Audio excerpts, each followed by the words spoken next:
talk about life. Let's have a little conversation. Let's talk about life. Maybe learn a little information. Let's talk about life. And let's talk about love.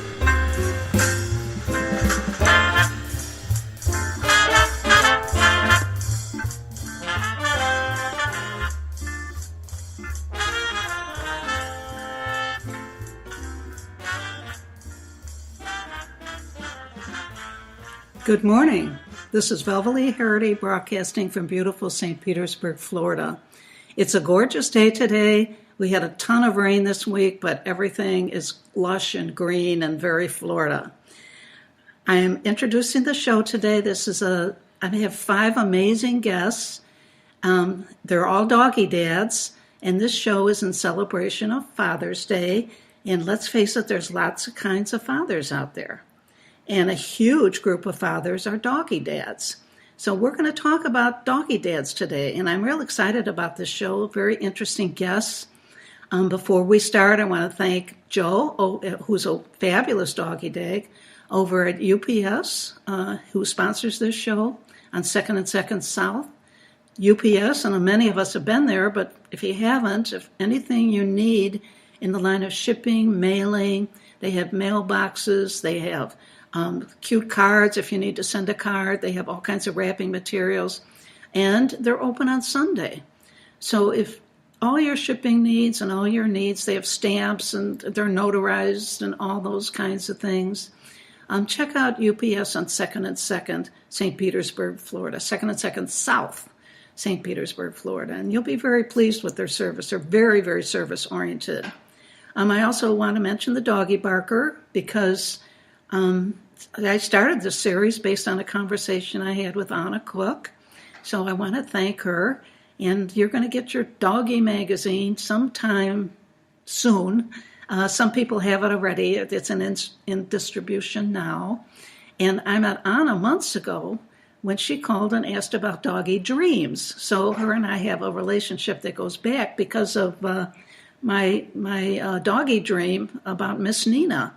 So dogs are everywhere. They're in our conscious, our unconscious. They're under our bed. They're on our bed. They're causing mischief. Dogs just are everywhere.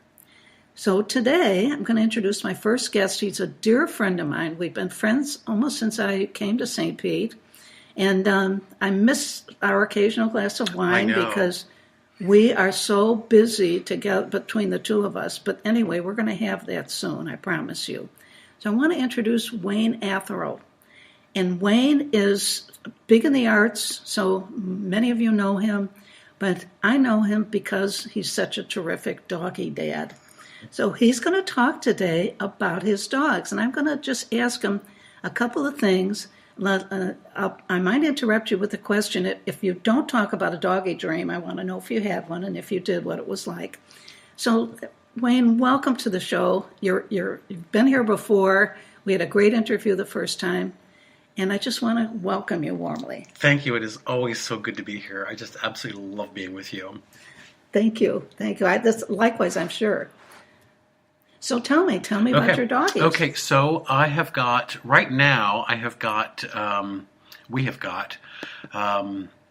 2 Chihuahuas, a male and a female, and the male is about 4 years old. The female is about 2 years old now. Is that Rudy? And Rudy is the male. He's about 4. And Lola is the female. She's now about 2. Lola, and, huh? Yes, Lola, of Whatever course. Lola wants. Lola does get. Okay, I'm sure. And Rudy, we're very, very strange with our dog names. It's R-U with an umlaut, D-I. It's the German, because he's a Mexican Chihuahua. We had to give him a German name. That makes sense. Just to be a little contrary, I guess. That makes sense. Excuse me while I do one thing, because that makes so much sense. Just something different, you know. I can't resist. Go ahead. So there's a boy and a girl, and we really wanted to have. I've never had puppies. Michael, my other half, never had puppies really, and we thought we would have puppies, and of course, that's I've always done rescue dogs and that kind of thing. Don't talk about that. Whatever. The greyhounds. Even before your doggies, you. So I've had them, but we wanted to have puppies, and so she had the first litter about a year and a half ago was 3 girls, and we wanted a boy, and then she got pregnant, and they're all with family. So they've been adopted. They've all been, yeah. I think I remember scolding you because I didn't want her to breed. I didn't want you to her to be pregnant a lot. Yes. So But, another year later, then she had another litter, and they're now 2 boys. So how do you choose which one to keep? So we couldn't, and so we've kept both of them. So we've got Rudy, Lola, and then their 2 boys, Hans and Olaf. Hans and Olaf. Yes. And somebody told me the other day that, or did you name them after the Disney movie? I forget what it's called, Freeze or something like that. I don't watch Disney, and I can tell neither do you. Either. But apparently they're characters in a famous Disney movie. But we had no idea. They're just Hans and Olaf. Although Disney did propose to my grandmother. Oh, there we go. And she turned him down, obviously, or I wouldn't be here. Yes. They say she broke his heart. Well, she was a beauty. She was a beauty. I'm sure she was. Yeah, thanks. But anyway, so you've got this little family. Yeah. And tell me about the weight of each dog. Oh, well, Rudy and Lola, the mother and father, are about 10 pounds. They're kind of big for Chihuahuas.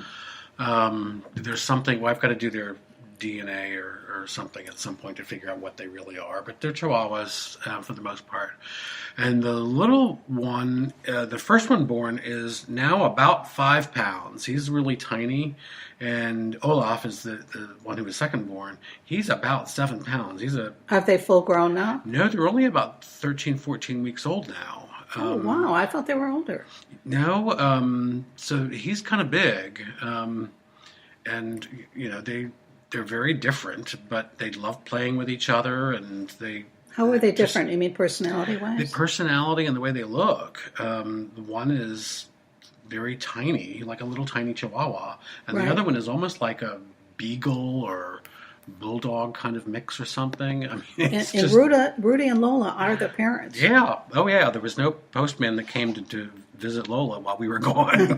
Well, you know genetics. You just never know with genetics. I'll tell you now. They're never out of our sight. But it's just great to have all 4 of them, and they're just a little family, and they go out together, and we haven't got them sleeping together yet, but because it's 4 dogs in a bed is kind of a lot. Oh, that's a lot. Now, did she nurse them? I mean, is she through nursing them? She's through nursing them now. She's, which is an interesting thing in itself.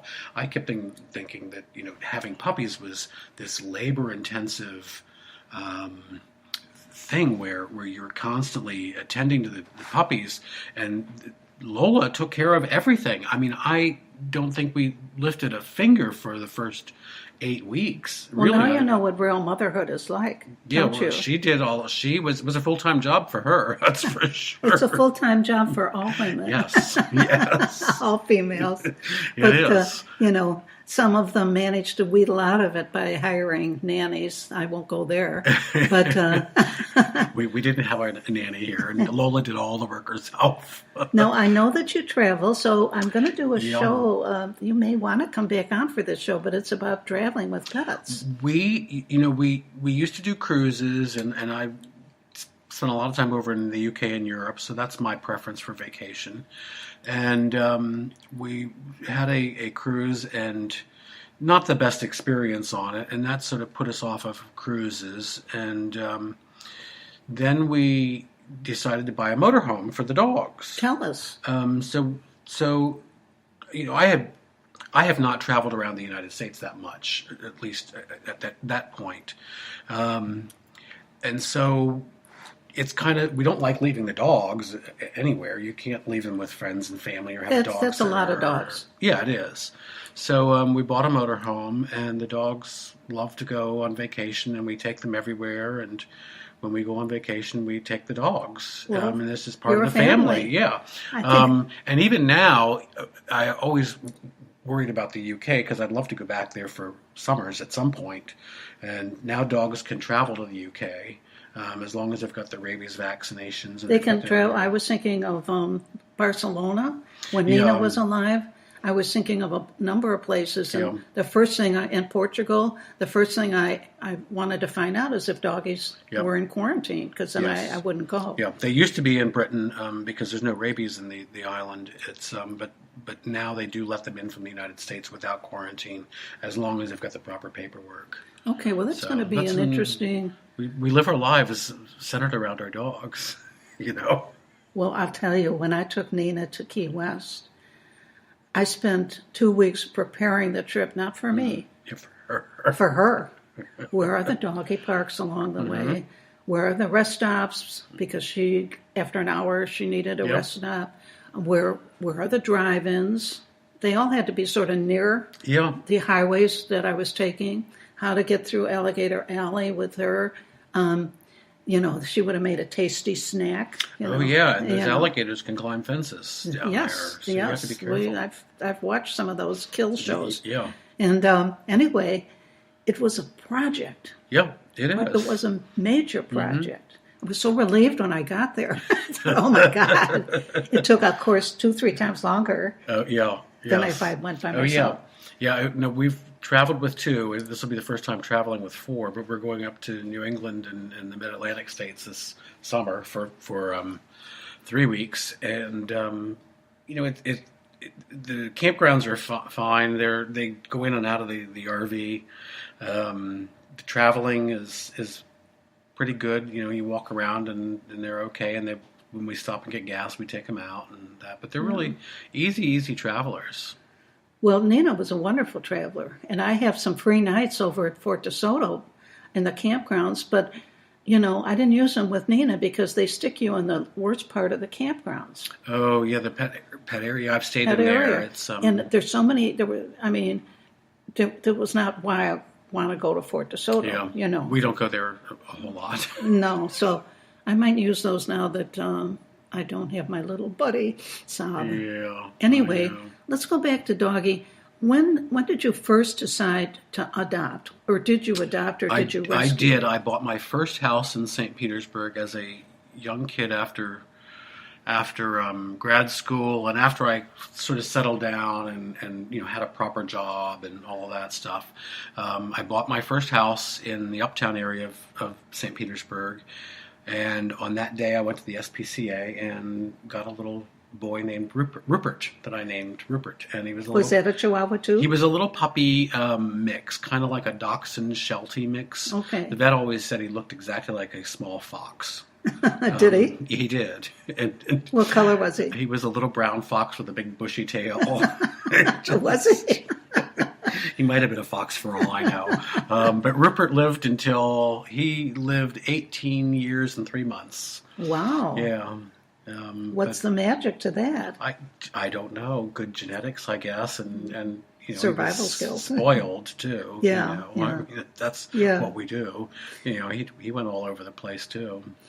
Yeah, little Rupert, huh? Yeah, named after Rupert Brooke, the poet. Ah. Do you have a picture of Rupert?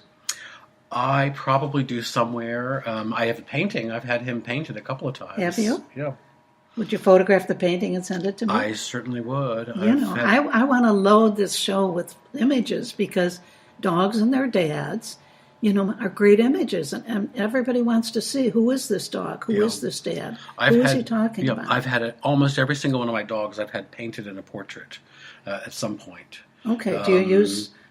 local artists, Derek Donnelly, which everybody sort of knows, has painted Rudy.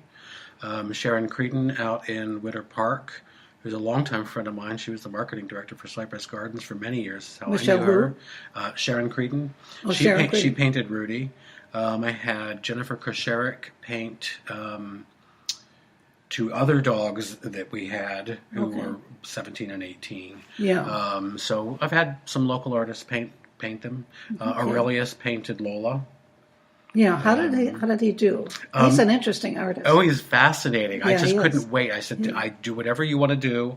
I says, here's an image of the dog. Whatever you come back with is perfectly fine with me. I give you no direction. And he came back, and it's just the most adorable painting of her, and you could tell it's him. It's his style. It's Well, great. yeah, I actually, I can't say one of the few. I bought a lot of local art, but I bought his piece, and when I first met him, I just found him interesting. Yeah, fascinating. And, I just, he had something small because I was at the point where I had no more wall space. Yeah. So I had to, scale everything down that I bought.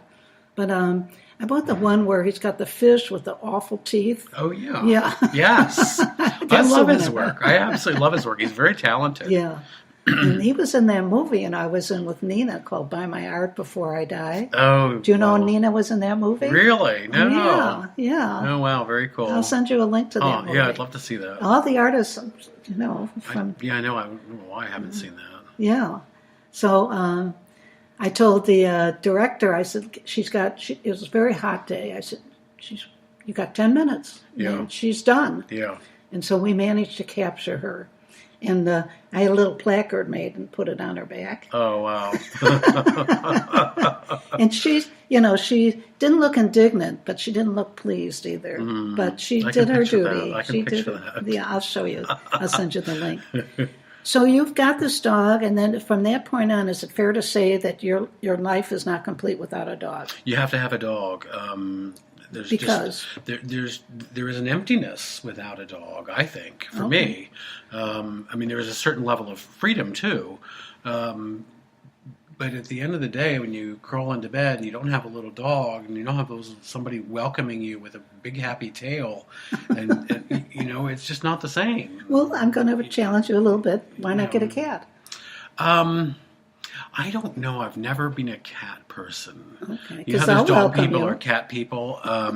They're soft and they purr. I had an aunt over in Scotland, in the north of Scotland. She had no electricity, had one cold water tap, and she had this cat named Kiri. And from an early age, we would go up there for our summer break up in the north of Scotland, and that was sort of our vacation, if you will. And she had this cat, which for years I never ever saw the cat. There was hair everywhere, including in my soggy flakes and everywhere. And one day she finally had this cat, and it must have been 40 pounds. And she had this giant white cat in her arms, and she used to feed it chocolate bars. And of course, we were kids, and we never got the chocolate bars. But the cat did, and she'd get the fish, and she'd open up the doors for the cat. And the cat then, when my Uncle Douglas died, the cat would sit on his cap and cry, she would tell us, and then Kiri had its own little wireless set, and the only thing it would listen to was the Gaelic church services. So cats were always creeped me out from a little kid from that whole experience. Well, you've got a bad association. So yeah, it's a bad association. You have what we call in my field a cat complex. Yes, yes. I'm glad there's a name for it. There's a name for everything. Well, listen, we got to wind this segment down. Okay, wow. This has been. And before we end, did you ever have a dream about any of your pets? Oh, I have dreams about pets, absolutely. They're always very happy dreams. I have dreams of having lots of little puppies around me, licking my face and kissing me. And I just love dogs. I love puppies, and yeah. Well, those are wish fulfillment dreams. Yes. Well, just so you know what they are. Okay. All right. Well, this has been delightful, Wayne. Absolutely Thank a pleasure you so always. much. No, thank you so much. It's so much fun to always talking to you. Oh, I can't believe it went so quick. It did go quick, Yes. didn't it? Yes. Well, listen, I'm going to thank you. I'm going to put this on pause, and we're going to welcome our next guest shortly. Excellent. Thank you so much, Velva. Thank you. Thank you very much.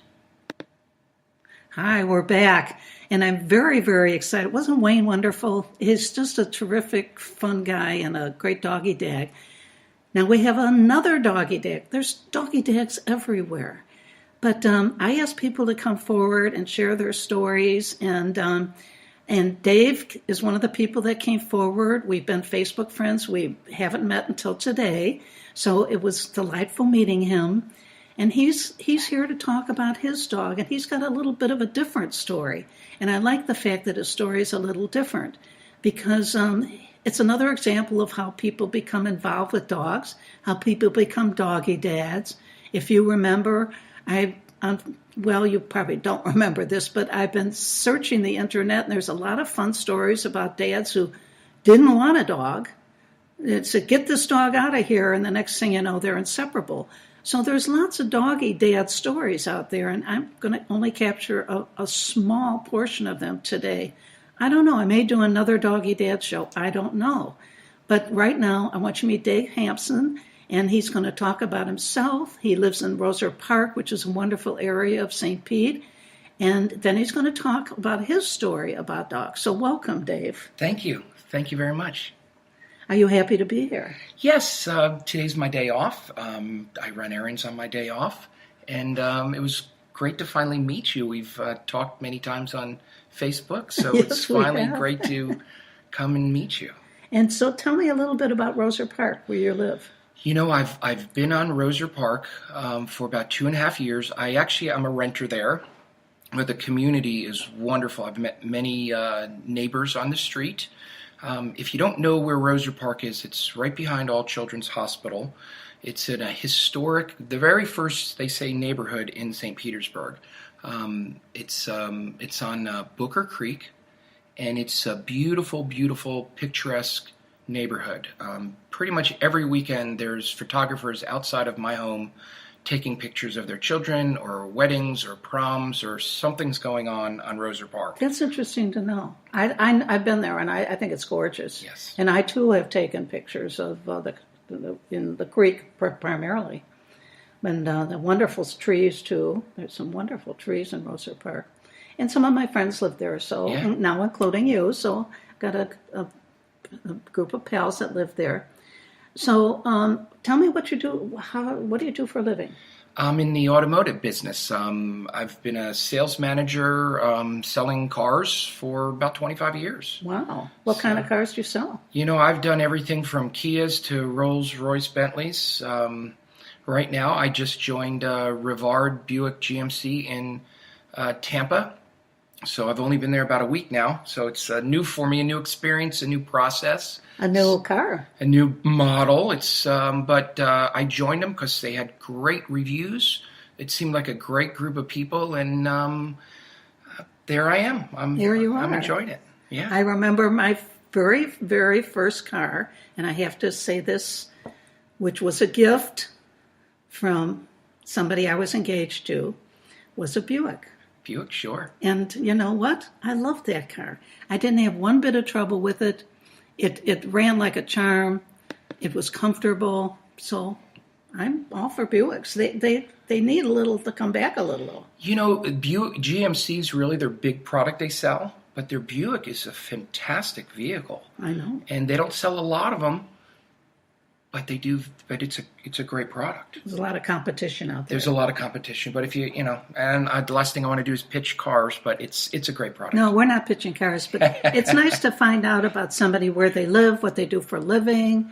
And now we're going to talk about doggies. And I think I got intrigued because your story was different. I don't remember. So tell your story, including the name of the dog, the type of the dog, and just tell your story. Sure. Okay. So my dog is no longer with me, but her name was Scout. And Scout was a yellow Labrador retriever. And I named Scout from To Kill a Mockingbird. Very nice. The little girl in the book, in the story. If you don't know the story, read it or watch it. Yes. Gregory definitely. Peck, great old story. A classic. Yes. So, geez, I guess about 14 years ago, my daughter, she must have been 4. She's 18 now, so about 4. We went up to the Crystal River area to pick up Scout. So you're a native. Are you a native? Yes. Okay. For the most part. That's okay. New Jersey, but I was 10 years old. So Okay. For the most part, I've lived in this area. So we're up in Crystal River, which is also a gorgeous area. Correct. I found a breeder online, and we went to pick up our new puppy. Did you specifically search for a lab? Yes, Okay. absolutely. I've had labs in the past. Always loved a Labrador. This is my second purebred lab that I've owned. Okay. Stop here a minute. When you Yes. say labs in the past, did you grow up with labs? I grew up with mostly mutts, but Okay. with a lot of lab in them. Okay. And then when I was a teenager myself, I talked my father into letting me with my money, buy my first Labrador. That's a cool story. See Yes. how many cool stories there are Yes. out there? So you saved money to buy your own dog. So it's your dog. Yes. Your dog. My dog, which ended up being my father's dog because he just totally fell in love with my dog. See, remember what I said earlier, listeners? You never know. But it's interesting, just to make a little aside, my son rescued a lab mix he named her Sadie, when his wife was pregnant, my daughter-in-law was pregnant, because he wanted a nanny dog. Wow.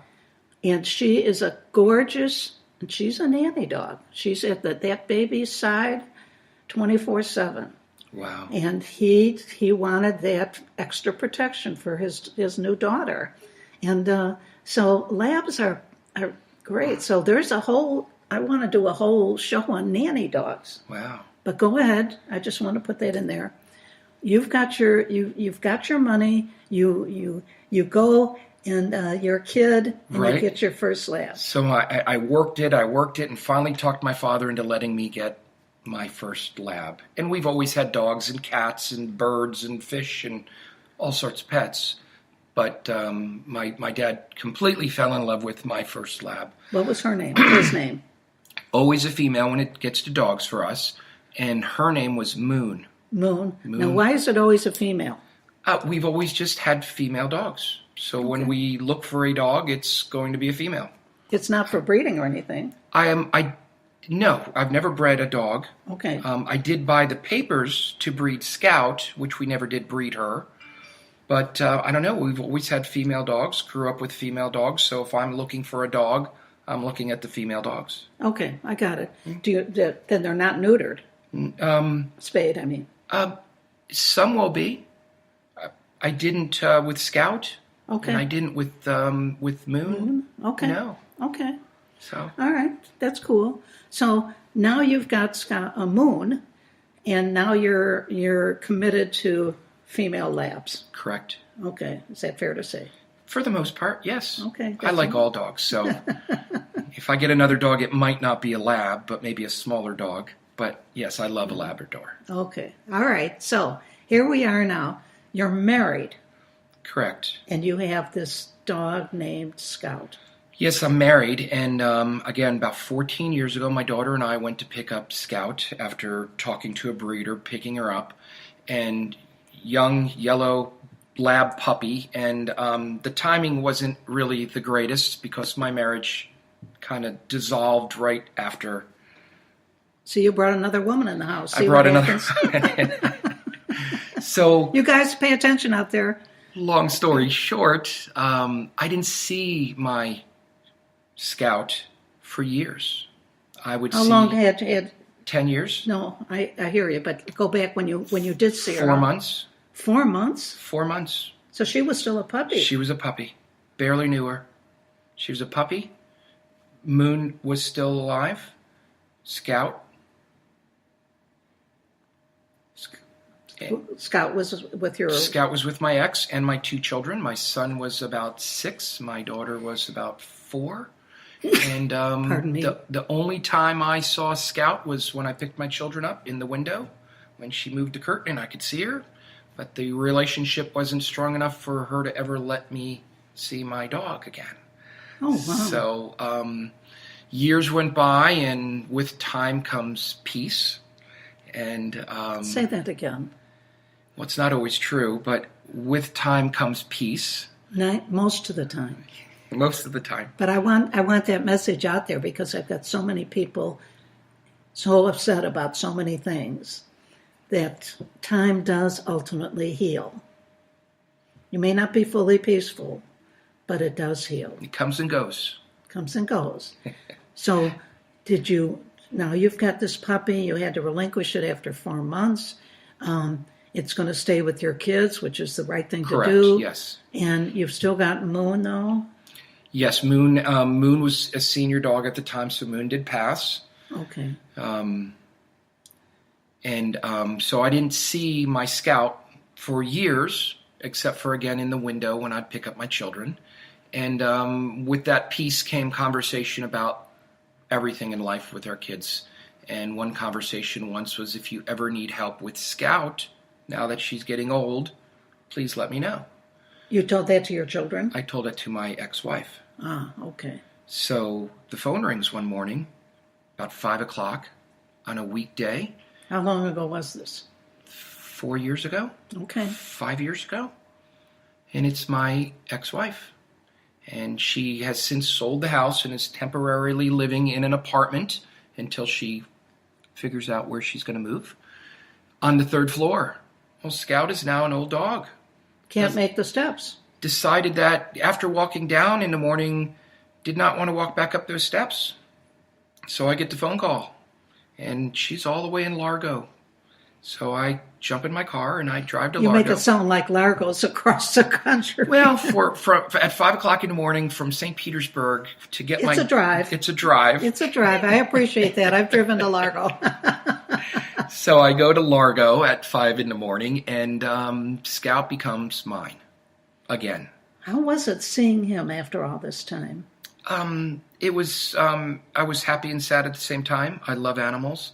I worked for a veterinarian hospital when I was a teenager. Tell us a little bit about that. Bluffs Animal Hospital, Dr. Lee and Dr. Morgan at the time in Bel Air. And I did everything from cleaning kennels to holding dogs when they had their tails clipped or their ears done to everything, anything that needed to be done at the veterinarian hospital. I did it I was a teenager, just a kid working. That was a great job, actually. Oh, I loved it. Yeah. Loved it because I love animals. Yeah. Absolutely. I hear that. I still love animals. Yes. That's why you're here. Yes. That's why I'm here. So Scout, you see Scout and you have this mixed feelings because why Sure. he's a senior. Scout is now an old dog. And Scout has a condition where he has like anxiety, so he likes to chew his fur. So he has little spotches on his hands. And my ex-wife has him taped up with bandages. She'd put ointment, medication, but he liked to chew his fingers. And so, Okay. but loaded Scout up in my vehicle, and Scout came home with me, and he became my dog. How did you prepare the house? I didn't. I bought, I got the dog food, and I really didn't. He just came home with me. So All you needed was dog food. Huh? I just needed dog food and his leash and his collar, and he just became part of the family. Okay. So my children, of course, weekend dad, come over on the weekends, and my girlfriend, she never owned a dog in her life. So this was all a new experience for her to have a dog around, and she, of course, fell in love with Scout too. So Scout was very lovable, it sounds like. Scout followed me everywhere I went. Yes. So if I went into the bedroom, there's Scout. If I go in the kitchen, he's right behind me. If I'm in the bathroom, Scout was trying to push his nose in. He went everywhere with me. And he was my buddy. He was my pal. Now, when Scout lived with his... Now, how old was he and how big was he? Scout was... At the time, Scout was probably 10 or 11 when I readopted Scout. Did he have those hip issues that a lot of labs have? He was, well, that's why he was slow getting up and down the stairs. Okay. We would almost have to get a running start to, come on, Scout, and, Right. almost like a cheerleader to bring him up even the small stairs I had in my home I was living in St. Petersburg. But just, I was so happy to have Scout. I loved Scout. And, Scout, when he lived with my ex and my children, he would run away from them if he got out of the front door. And they would yell and chase him, and there he goes down the street. And Well, he's going looking for you. yes, there you go. No, I listen, like that. there's, when I read about all these doggies getting out that people didn't think they could get out, dogs are very determined animals when they get it in their head to do something. And they'll find a way. So recently, a dog got away from some people, and it was a big hue and cry and everything. But I understood, sometimes dogs just need to get away. Yeah. Sometimes they just need to get back out in nature and let off that natural animal energy. Sure. The dogs are, I think they're more complex than people think. But I studied Miss Nina, my little doggie, for, years. And I began to totally understand where she was coming from. Right. Wow. So I didn't ever see her as rebellious, but I started to understand what she saw as her role in life. Absolutely. And dogs do have an idea of what their role in life is. And so I can understand why a dog escapes. Maybe they're too, feel too confined, or they don't get enough. They're not out enough during the day, or whatever. Who knows? But the idea to have an adventure, Yes. and to get out of the confinement, the indoors, go out, escape from the yard, and have an adventure, I think is innate in every creature. And so I understand when dogs run away. Well, with Scout, I never chased Scout, so Scout didn't run from me. Ah, okay. And everyone's like, you can't just let him, my son and daughter, you can't let him out. He'll run. I'm like, he won't run from me. So I'd let him out. He'd look at me like, are you going to chase me? And I'm like, no, I'm not. And I'd go around and do whatever I was doing, weeding, mowing the lawn, raking, whatever I was, washing my car, whatever I was doing. And he would look at me like, why are you not chasing me? And I'd just look at it. Now, if he started wandering next door, I'd just go, Scout. And he'd kind of look at me. He'd kind of look over at me. And sometimes I'd have to go over, like if he went next door, and I'd go, and I'd just point back into the yard. He'd turn around, go back in the yard. So he listened, and he understood, you're not chasing me, so I will not run from you. And part of it also, he was old. Yeah, he didn't have any much run left in him. So is he still, did he pass? Scout passed about 2 years ago. Tell us about that. That was really hard because I knew the time was coming. She was getting old. My son... What were some of the signs? Not being able to get up as easy. Getting thinner. Just, Was her appetite off? Appetite was off. Yeah. I had a doctor actually come to the house and put her down.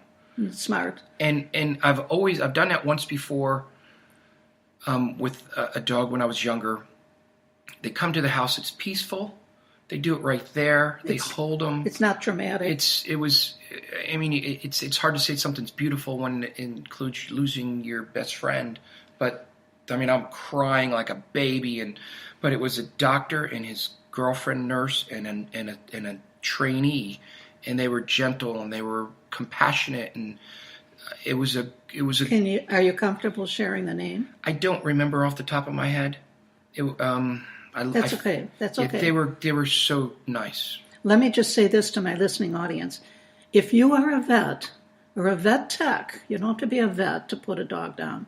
If you're a vet or a vet tech, and perform this kind of service, please let me know, and I will spread the word, because I think it's vital. It's vital to be able to let your animal die in your arms. Yes. in an environment that they consider home. So I'm just putting that out there. Okay. So then what happened? I just want to make a comment on that note that you just said. When I was a teenager working for the veterinarian doctors, people would drop off their dogs or cats and walk away and not be with them while they were euthanized. And as a teenager, that broke my heart. And many times I was the only one holding a senior dog or a cat or a pet that someone just didn't want while the doctor would euthanize them. Oh. And as a teenager, it was very difficult. How could you walk away from your beautiful family member at this moment? Well, I appreciate you saying that. I want this to be a half full show, the cup. But I hear this so often that we could spend the next hour talking about bad doggy owners, if you want to put it that way, or insensitive or desperate. I don't want to label everybody as bad, but, or people that just can't make commitments, or people that see dogs as property instead of a live thing.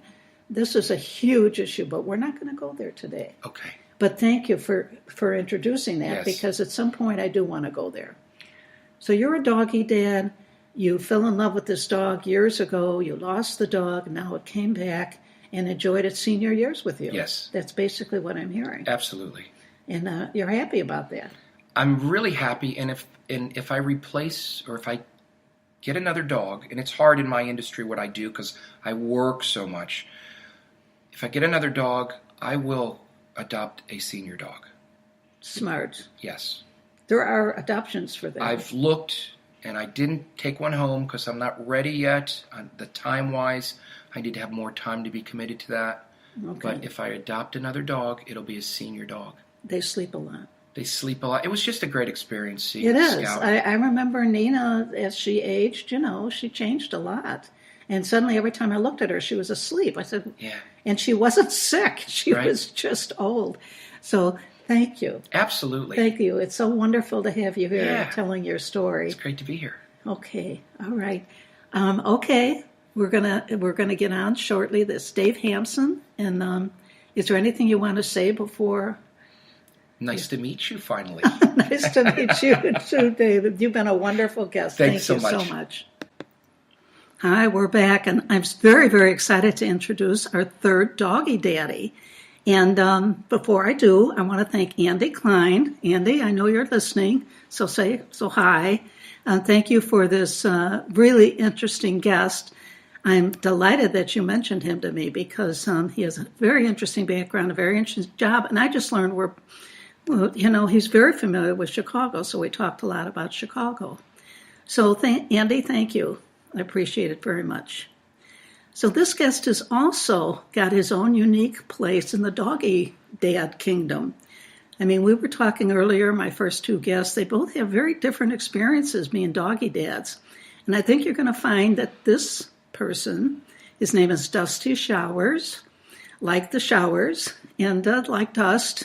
And he's hails from Palm Harbor, thank you. And he's come to St. Pete to share his doggy stories. I'm going to let him tell his story. I'm going to ask him questions about, his background and things like that. So stay tuned. I'm going to introduce him with a little sound effect. Okay, I'm just learning the sound effects, so you will understand that I have to play with them. Okay, so this is Dusty Showers, and welcome. Thank you. Appreciate you asking me to come in. Sure. So I don't know quite where to begin. We'll start with yourself. They already know you're from Palm Harbor, but talk a little bit about your personal background. Well, I really started as kind of a kid that liked to play in the streams and the woods, and I spent most of my time out doing those things. And growing up in Connecticut for a little while, when I was young, that's where I really had my first real dog pet. And it was a golden retriever that was running around as a stray in our neighborhood, and we lived in a large neighborhood with lots of woods and places for creatures. Where in Connecticut was this? This was Ridgefield. Okay. So outside of Danbury. And this golden retriever kept coming around, and we couldn't figure out who it belonged to. It just had an old raggedy collar on it that said Red on it. So we called him Red. But we also happened to have a neighbor named Maurice Sundek, who was a children's author. And he lived about a mile up the road. I know that author. Yeah. Oh, yeah. He's a popular guy. Oh, my goodness. Yeah. You actually met him? Well, I had to call him when I was probably 9 years old. So we would see him out in his yard he had German Shepherds. And so we would always drive by and see him out with his shepherds. And back then... God, I'm thrilled. I would have given anything to meet that man. I didn't... I met him in the sense of I called him. So back then we were able to actually pick up the phone book and find his phone number. This was in the 70s. And so I called him as probably a 9-year-old kid, shaking and everything, and said, Mr. Sundek, I think I might have one of your dogs. And he couldn't have been more polite. He was wonderful, but it wasn't his dog. So I got myself a new dog, and he was really just that kind of dog that you say man's best friend. We went everywhere together. Do you know at that point, did you know how old he was or anything about him? We don't know, but he actually lived, we had him for probably 18 years, which is incredibly old for a golden retriever. He passed away when I was in college, so, I got him when we were probably when I was in second grade, so whatever the math is on that. Did you ever dream about him? I don't Or what did he ever appear in any of your dreams? recall. That's okay. Um, I have to ask those questions. sure. Yeah, but he was a great dog, and when I get in trouble, I'd go up to my room and cry, and he'd come up with me, and he wouldn't leave my side, and he would knock kids over at the bus stop because he wanted their hats. And being from Chicago, the hats with the little pom-pom on the top of them that we used to wear in the winter. So is this taking place now in Chicago? No, this was still Connecticut. Okay. But I think when we got to Chicago, we had a fenced yard, but in Connecticut, he just ran the neighborhood. And so my mom had to learn how to knit those things to put on the tops of hats. And That's a charming story.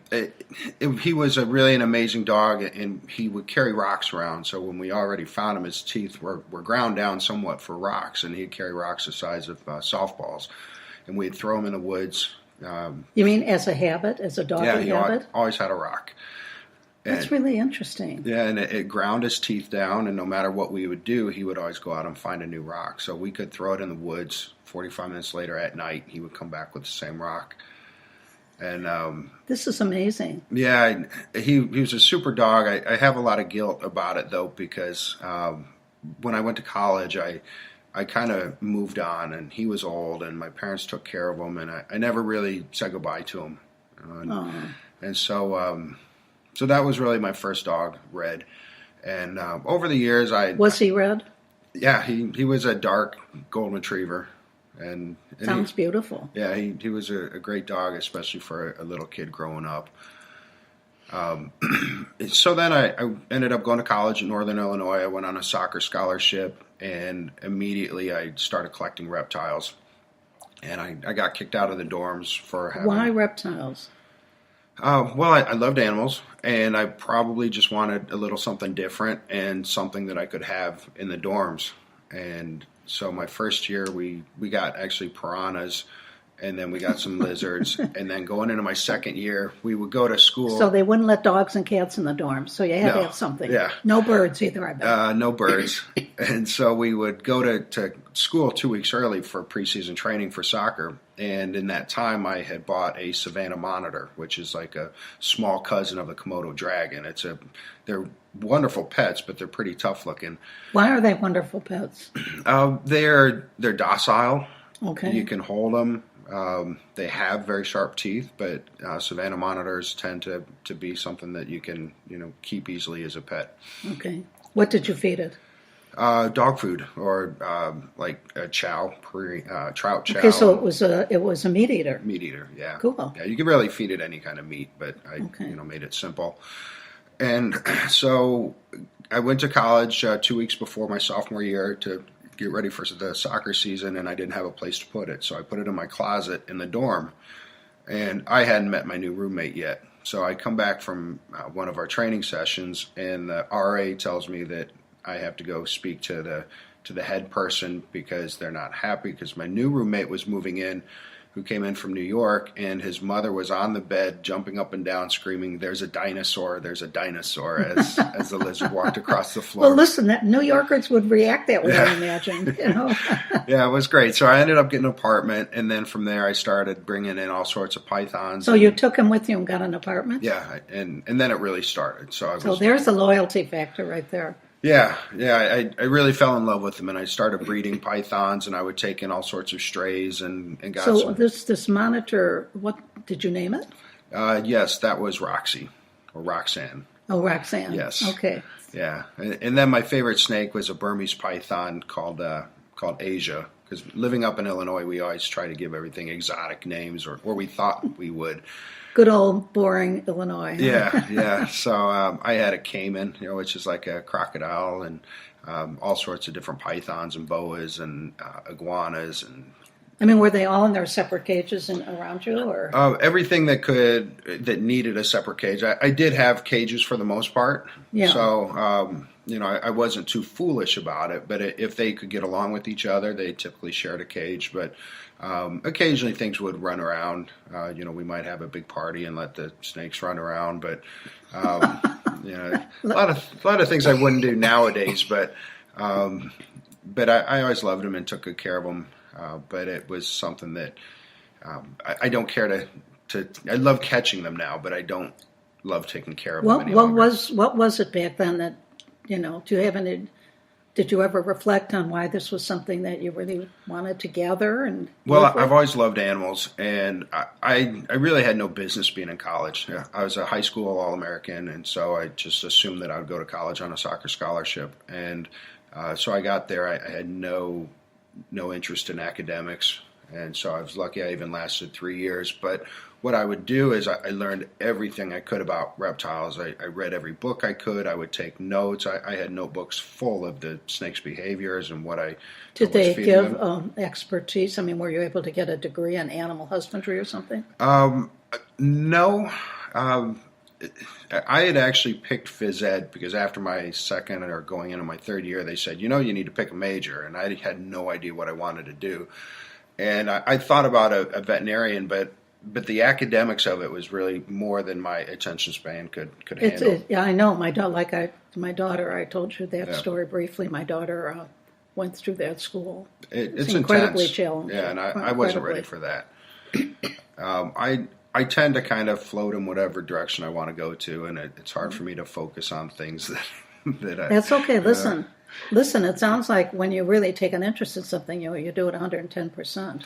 Well, I was fortunate enough to, after my third year, my grades were miserable. I was having my relationship with my coach wasn't that great, and I was miserable in school. So my mom found a job in the Chicago Tribune for a company called ABC Wildlife out of Arlington Heights, and they were looking to hire trappers for dealing with animals that got into homes. And I thought this is a perfect job, so I went in and I begged for it. It was a perfect job, wasn't it? It's the reason that I do what I do now, and I think back, if that didn't happen, I have no idea what I'd be doing in my life, because I really had a hard time figuring out what it was that interested me outside of soccer. And at that point, I was not happy playing soccer. I had gotten to a point with my coach and with the program that I said I don't ever want to play again. Well, I can help you here there because I happen to be a huge believer in destiny. I happen to believe in synchronicity.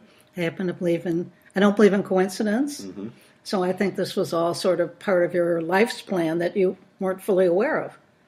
I do believe that. Yes, yeah. That's what I'm hearing. Yeah. Well, good. It's been great. And on the side note, the soccer thing came around, and I got quite active in it. And actually, right up the road, I know some of the people involved with the Rowdies, and gotten to play with some of the, not the current players, but the older players, so old teammates and stuff. So that worked out pretty well. And but I got that job. I went in and I would have practically done that trapping job for free, which I basically did. I started at $6.25 an hour, and I would go out and deal with. How long ago was this? This was about 1992. Wow, you did do it for free. yeah. But, that's what they were paying. And, I thought this is a perfect job. So I got raccoons out of chimneys, lots of baby raccoons. I would deal with yellow jackets and skunks. I would get sprayed in the face by skunks. My eyes swollen shut from yellow jacket stings. And I said, this is what I want to do. I love this. And working 60 hours a week sometimes. And it became something that I wanted to know everything I could. And so I really focused on the humane aspect of it. And since then, that industry has really exploded. Back then, there were only a couple because companies. We're invading everybody's territory as human beings. Yeah. I slept with the skunk. I did. I slept with the skunk in the I did a outward bound. Okay. Down the Green River, Colorado. And I did my vision quest. They take you out in the middle of nowhere. You don't even know where you are. And you don't get, I had water, but you don't get any, you're supposed to fast. Mm-hmm. And I had a little mat, a sleeping bag. And I heard this very strange noise in the middle of the night. And I couldn't identify it. Mm-hmm. And but it was close. I knew it was close. And I was kind of, what could this possibly be? So I put my flashlight on, and about 5-6 feet away from me was a skunk. And I froze. And I immediately thought of Pepe Le Pew. said, don't move, don't upset this creature, just don't do anything. So I'm looking at the skunk. It's sort of like startled by the flashlight, so I put the flashlight off. I didn't hear anymore. I put the flashlight back on. The skunk was sound asleep, curled up in a little skunk ball. Yeah. And I figured, well, I'll go back to bed. And I did. And I fell asleep, and the next morning I looked over. He or she was gone, but it was sound asleep when I went to sleep. Yeah. So that's my skunk story. That's great. Skunks they're neat animals, and they don't want to spray. No, I'm sure they don't. They'll warn you quite a bit. They'll lift their tail. If that doesn't chase you away, they'll stamp their feet. And if that doesn't chase you away, then you might get sprayed. But that's really the last thing they want to do. And I've always thought that animals play some role. As I don't know what it is, but they're out there doing something. We've got to stop killing them. I read this statistic the other day that just totally rattled me. That the humans are like 1.7% of the population of living things on the earth. Yeah. And we're responsible for 83% of the death of all living things. That's huge. Yeah. That's huge. And it's huge. The animal industry that I'm in is it's upsetting, and it's always upset me. And back in Chicago, we'd sometimes end our day with 3 raccoons and 2 possums and skunks and 10 baby raccoons with nowhere to go. And you either had to put them down or put them in a forest preserve that was already full of animals and do it in the middle of winter where there's no resources. And that still haunts me. And so my business now is called Creepy Creatures, and we turn down a lot of calls that a lot of other companies will encourage customers that they have to do. People call and say, I saw a raccoon in my yard.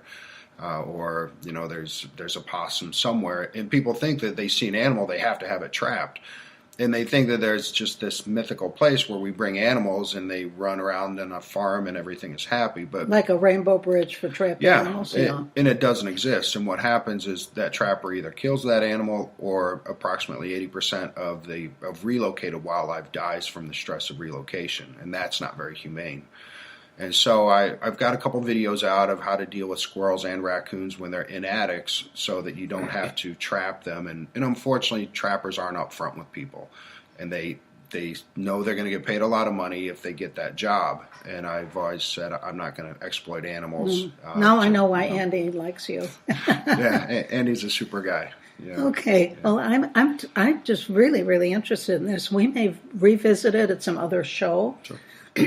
But we're talking dogs, aren't we? Yeah, we're talking doggy dads, Yeah, not any other kind of dad. But I seriously appreciate your background, Sure. because I'm sure.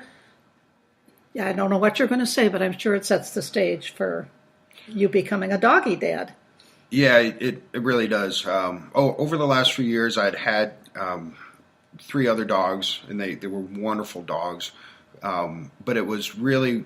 I got divorced, and I was having a hard time kind of finding my feet in life, and that's when I found myself in the breast cancer community and a advocate for breast cancer, which is a whole different thing, but just kind of set the stage. That brought me to Oprah. It brought me on a cross-country bike ride, Red Bull events, all wearing a pink bra. Yeah.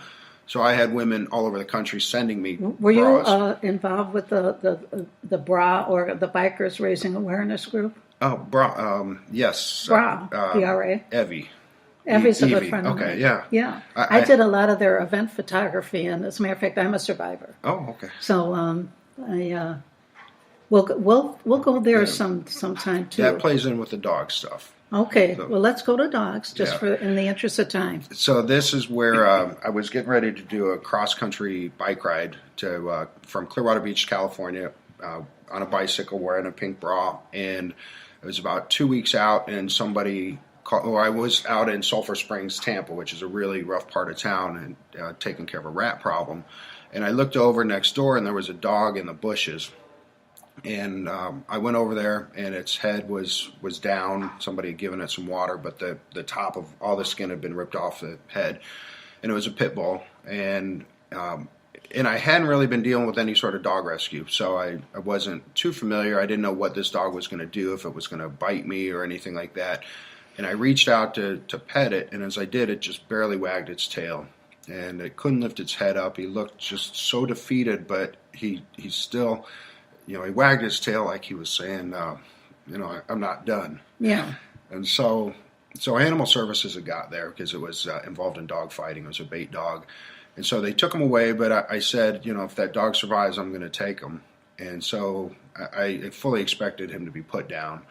And I called the next day to Hillsborough Animal Services, and they said, no, the veterinarians, took care of him, and we think he's going to be okay, but they had to hold him for a couple months while they did an investigation. So they ended up arresting 2 people, and 2 weeks, actually this was 2 weeks before I was leaving on my bike ride. The Animal Services called me and said, the dog's ready for you to pick him up. And I thought I would get him after I got back. So I'm getting ready to leave, for 5 weeks on this bike ride, and now I'm bringing in a pit bull.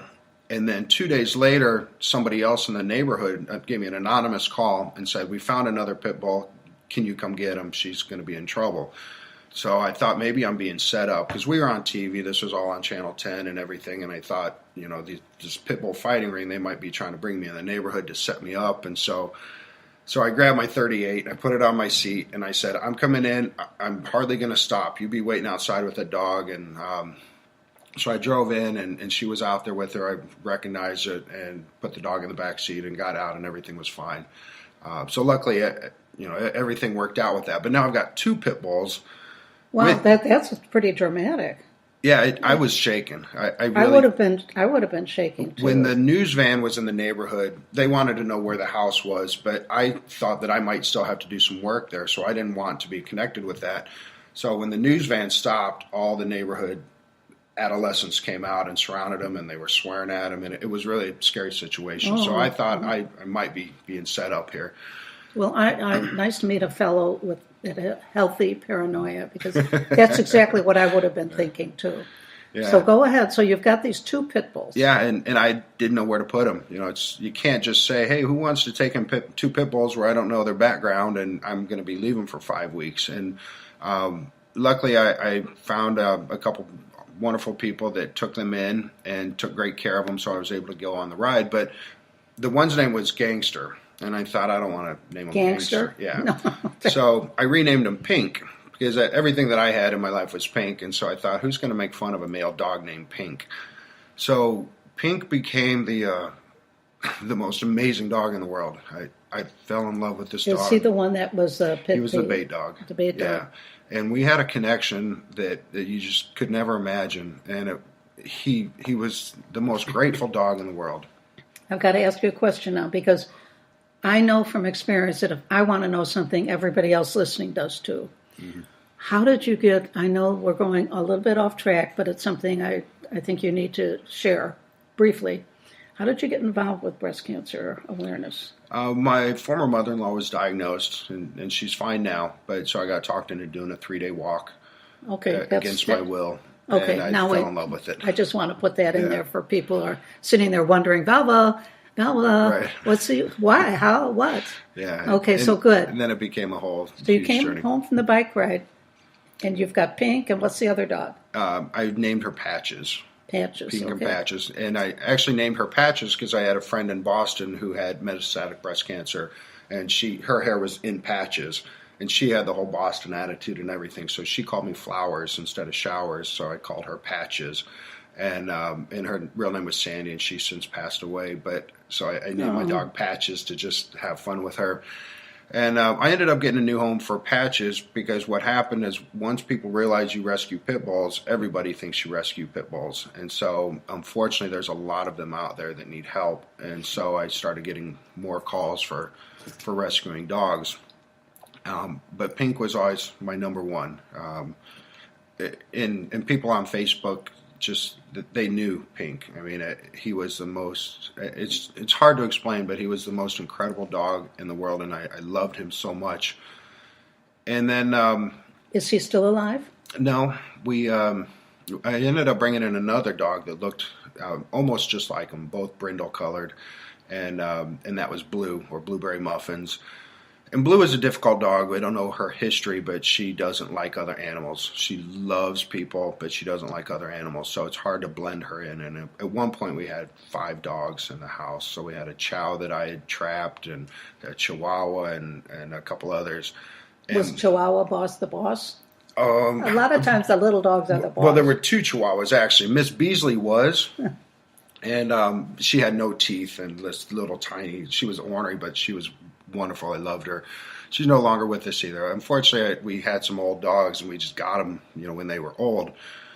But so I narrowed it down to just Pink and Blue because Blueberry didn't get along with other dogs, and so I found homes for the other ones, or they passed away.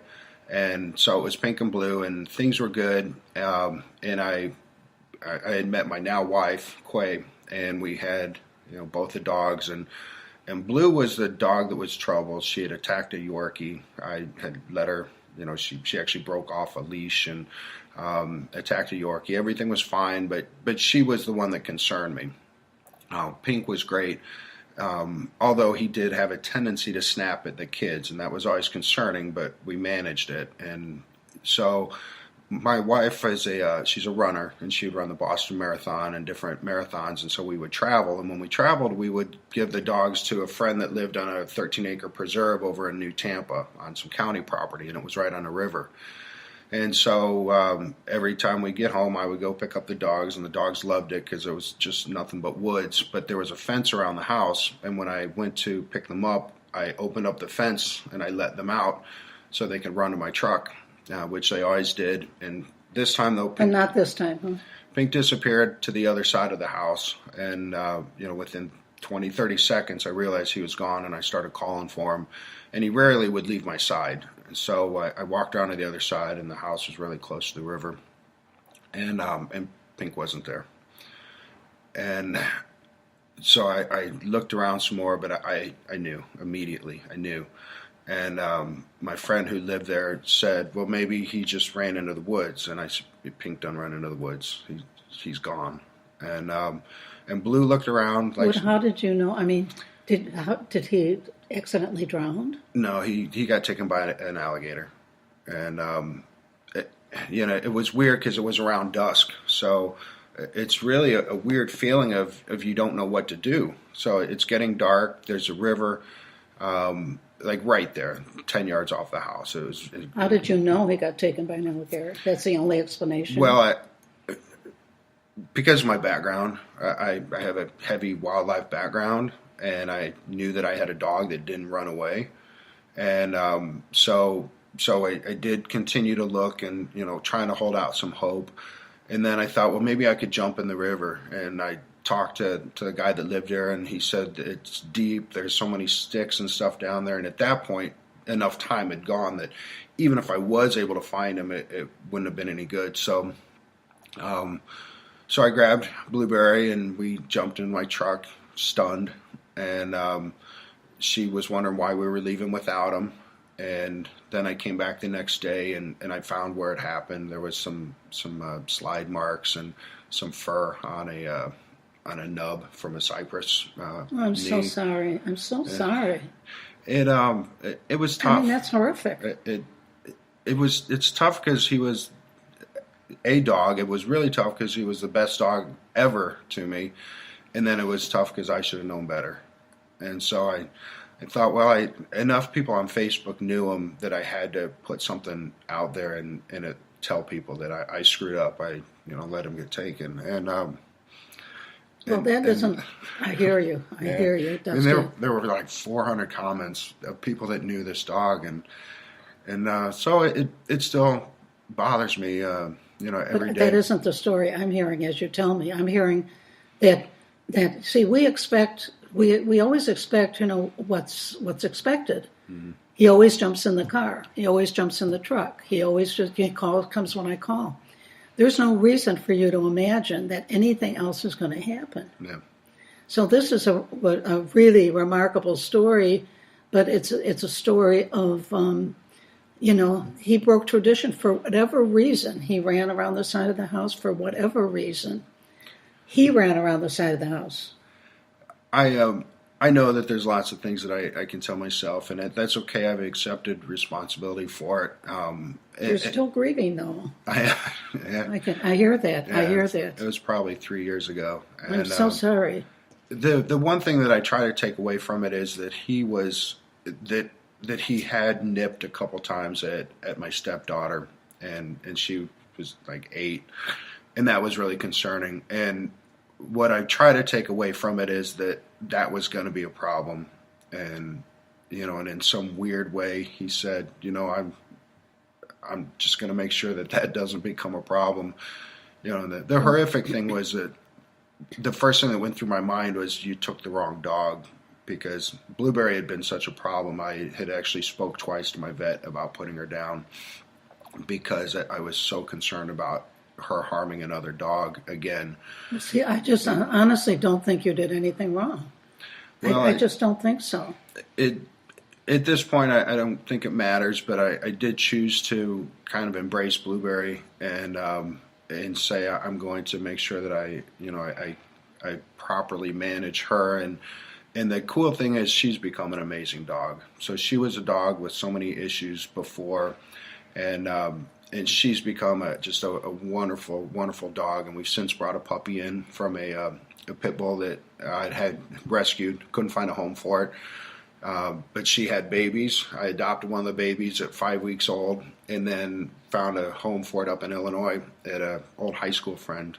So he said, if you can get the dog up here, I'll take her. So we got a puppy out of that. Found a home for the mom.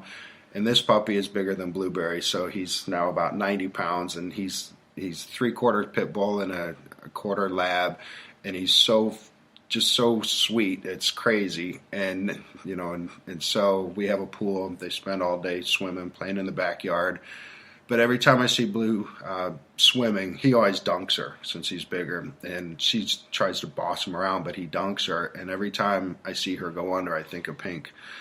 But so it gives me a lot of time to think about it. But he really, I had an opportunity to have the greatest dog in the world.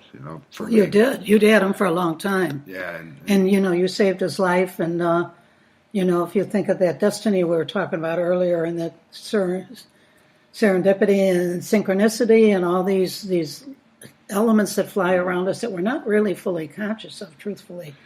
I believe that, and the amount of messages that I got from people that said, you taught me how to think differently about pit bulls, and I'm not under any illusion about pit bulls. They're incredibly strong dogs, and when they're not properly socialized, there's issues with them, but they're also wonderful dogs. Well, how about from where listen, I've never heard this story before. I didn't visit your Facebook page about this, but I know what I hear. I mean, my profession is listening. I hear a man who rescued a dog who was full of love and a deep attachment to this dog, and that the dog and you served a purpose, a larger purpose, and that larger purpose was served. And the dog chose to go when he chose to go. That's how I'm seeing this. I'm not seeing this as you did something wrong or you should have known better. That isn't what I'm hearing. Well, I think maybe we'll look at it like that. I mean, it's that's frankly, you didn't do anything wrong. But when I'm hearing the larger picture, the archetypal picture is, you rescued a dog. You weren't out to rescue a dog. There he was. So he appears, synchronicity. You take him in out of your heart, and take him into your heart, and you two served a huge purpose. And he chose to run around the side of the house. You didn't take him there. I think it's all about what is meant to be and how we can either accept or get out of the way or not make it about ourselves, And I just don't think you did a thing wrong. I think you served a higher purpose by having Blue be the mentor that you needed and that everybody else seemed to need. Yeah, it's possible that's it. And, the one thing that happened is that Pink is who turned me into a dog rescuer. And see, the higher purpose is there again. Yeah, and it got to a point where I was getting so many requests, I could only focus on the ones that no one else could solve. And so that led to other rescues of there's another higher purpose. Yeah. Plus, Blue became a different dog once Pink was gone. You Yeah. see all of this Yeah. coming together? Yeah, she's really gotten to become her own dog. Yeah, And, I hear a wonderful end. I don't hear a sad end. Yeah. I hear a wonderful end. And you know what? He didn't get sick and lay around. And I mean, he went fast. Yeah. And I think that's a gift, too. That's a gift, too. Yeah, I would like to think so. So he was a wonderful dog, and I've lost track of the dogs that I've rescued now, and I used to count them. And then it got to a point where people would send me pictures or remind me of dogs that I rescued. I said, I don't remember that one. And I thought maybe that's a good thing, maybe that's a bad thing, but there's still so many out there that need help. Well, there's a world full of hungry children, too. Yeah. Oh, absolutely. Excuse me. I wanted to ask you a couple more questions because we kind of need to end right now. I'd love to have you back as a guest with a whole nother subject. Okay. If you're up for that, Yeah, you're I'd be okay happy for to. that. I've got a lot of topics in my head about For the Love of Dogs, and some of the things you've shared with me will slide right into some of these other ones. Okay. But you sent me pictures, and you sent me pictures of you in a swimming pool with a black dog.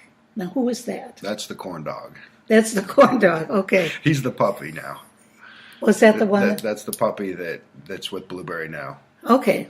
Corn dog. Is that his name? Yeah, so we got him when he was 5 weeks old, and he was just a little guy. He doesn't look like a pitty. No, he really looks a lot like a black lab. But He does. I've seen the parents, and the mother looked very much like a pit bull, and the father clearly a lab. And she was actually a small pit, but he's a big dog. How much does he weigh? He's about 90 pounds. Okay. Yeah, and he's so sweet. Now, I just tell you quickly, I'm boring my audience, but I'm going to quickly tell you this.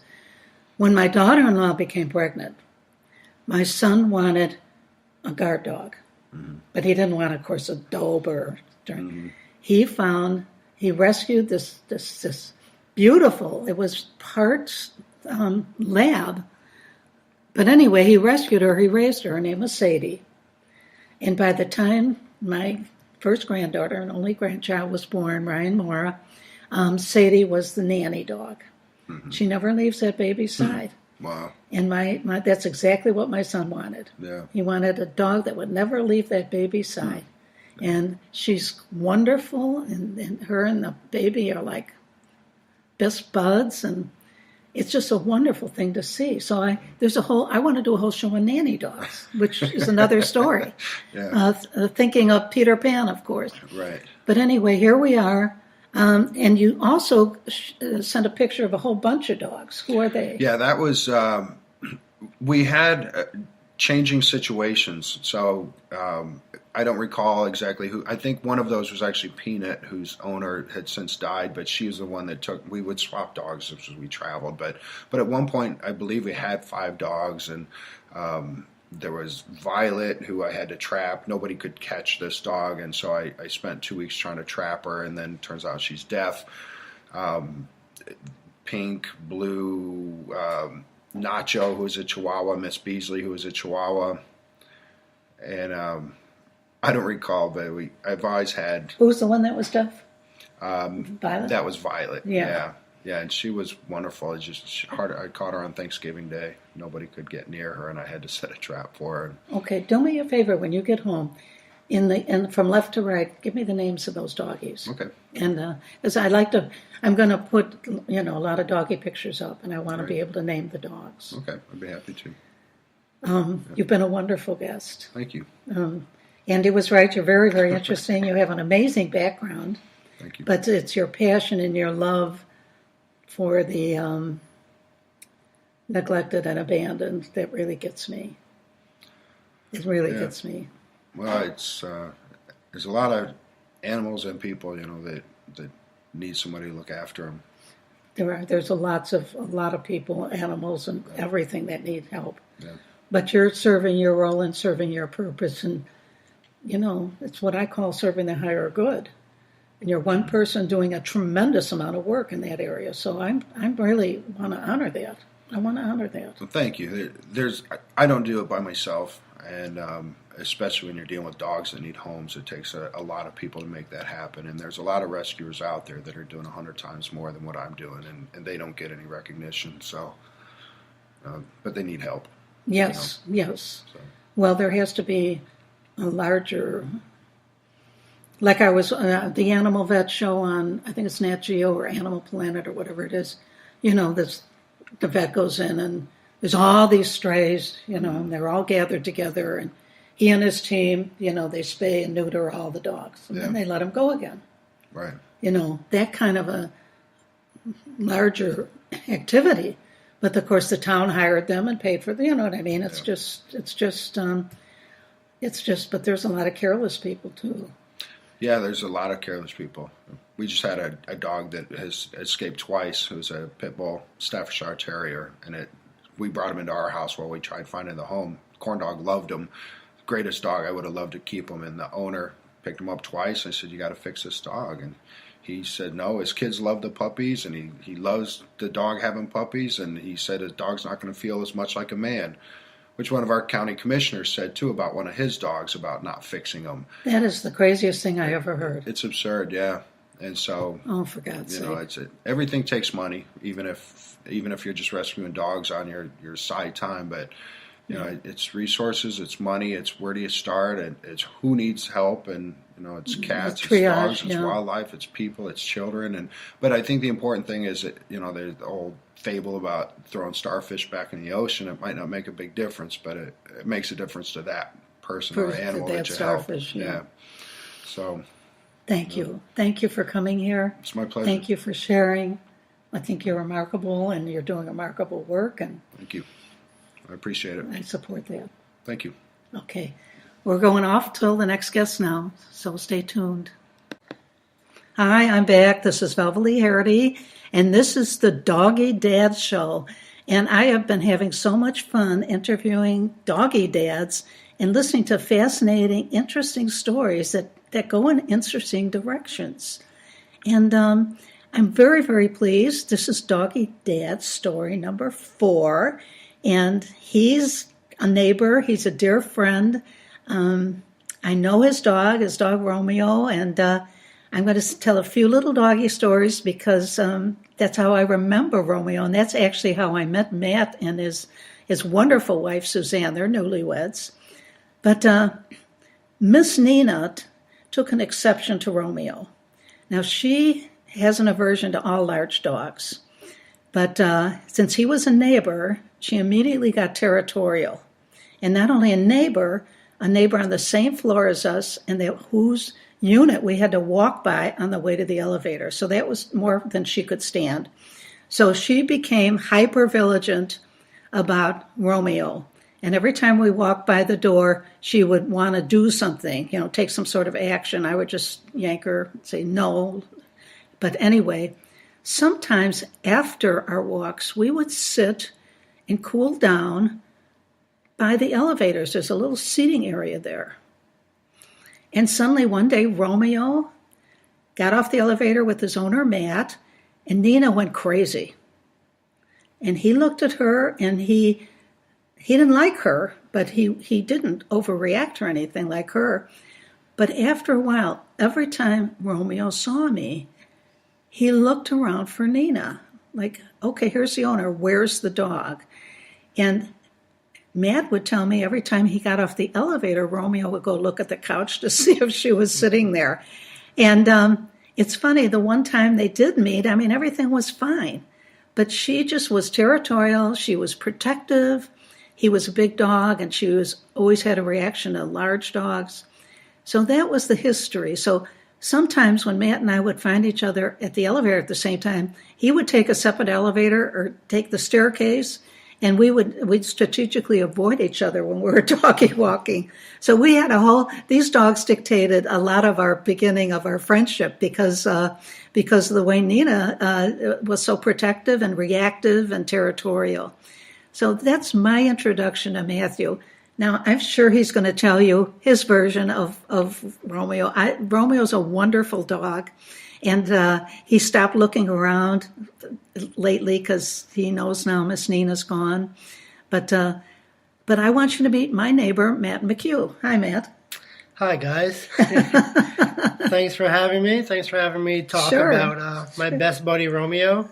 I don't get too much of an opportunity to brag about him and how great he is. He is great. Yeah, everything you said was definitely the truth, and they definitely had a little love-hate relationship, Tom and Jerry relationship going Definitely. on since they met. We miss her dearly. Romeo still misses her dearly, and we think we see her all the time by the couch. We just look there and we're like, oh man, she's not there today, but maybe tomorrow. We keep looking. She sends her karmic energy her way, you know. But tell me about Romeo. How did you rescue, adopt? How did he come in your life? So Romeo, I guess, was adopted from a no-kill animal shelter in New York, Port Washington. Go ahead.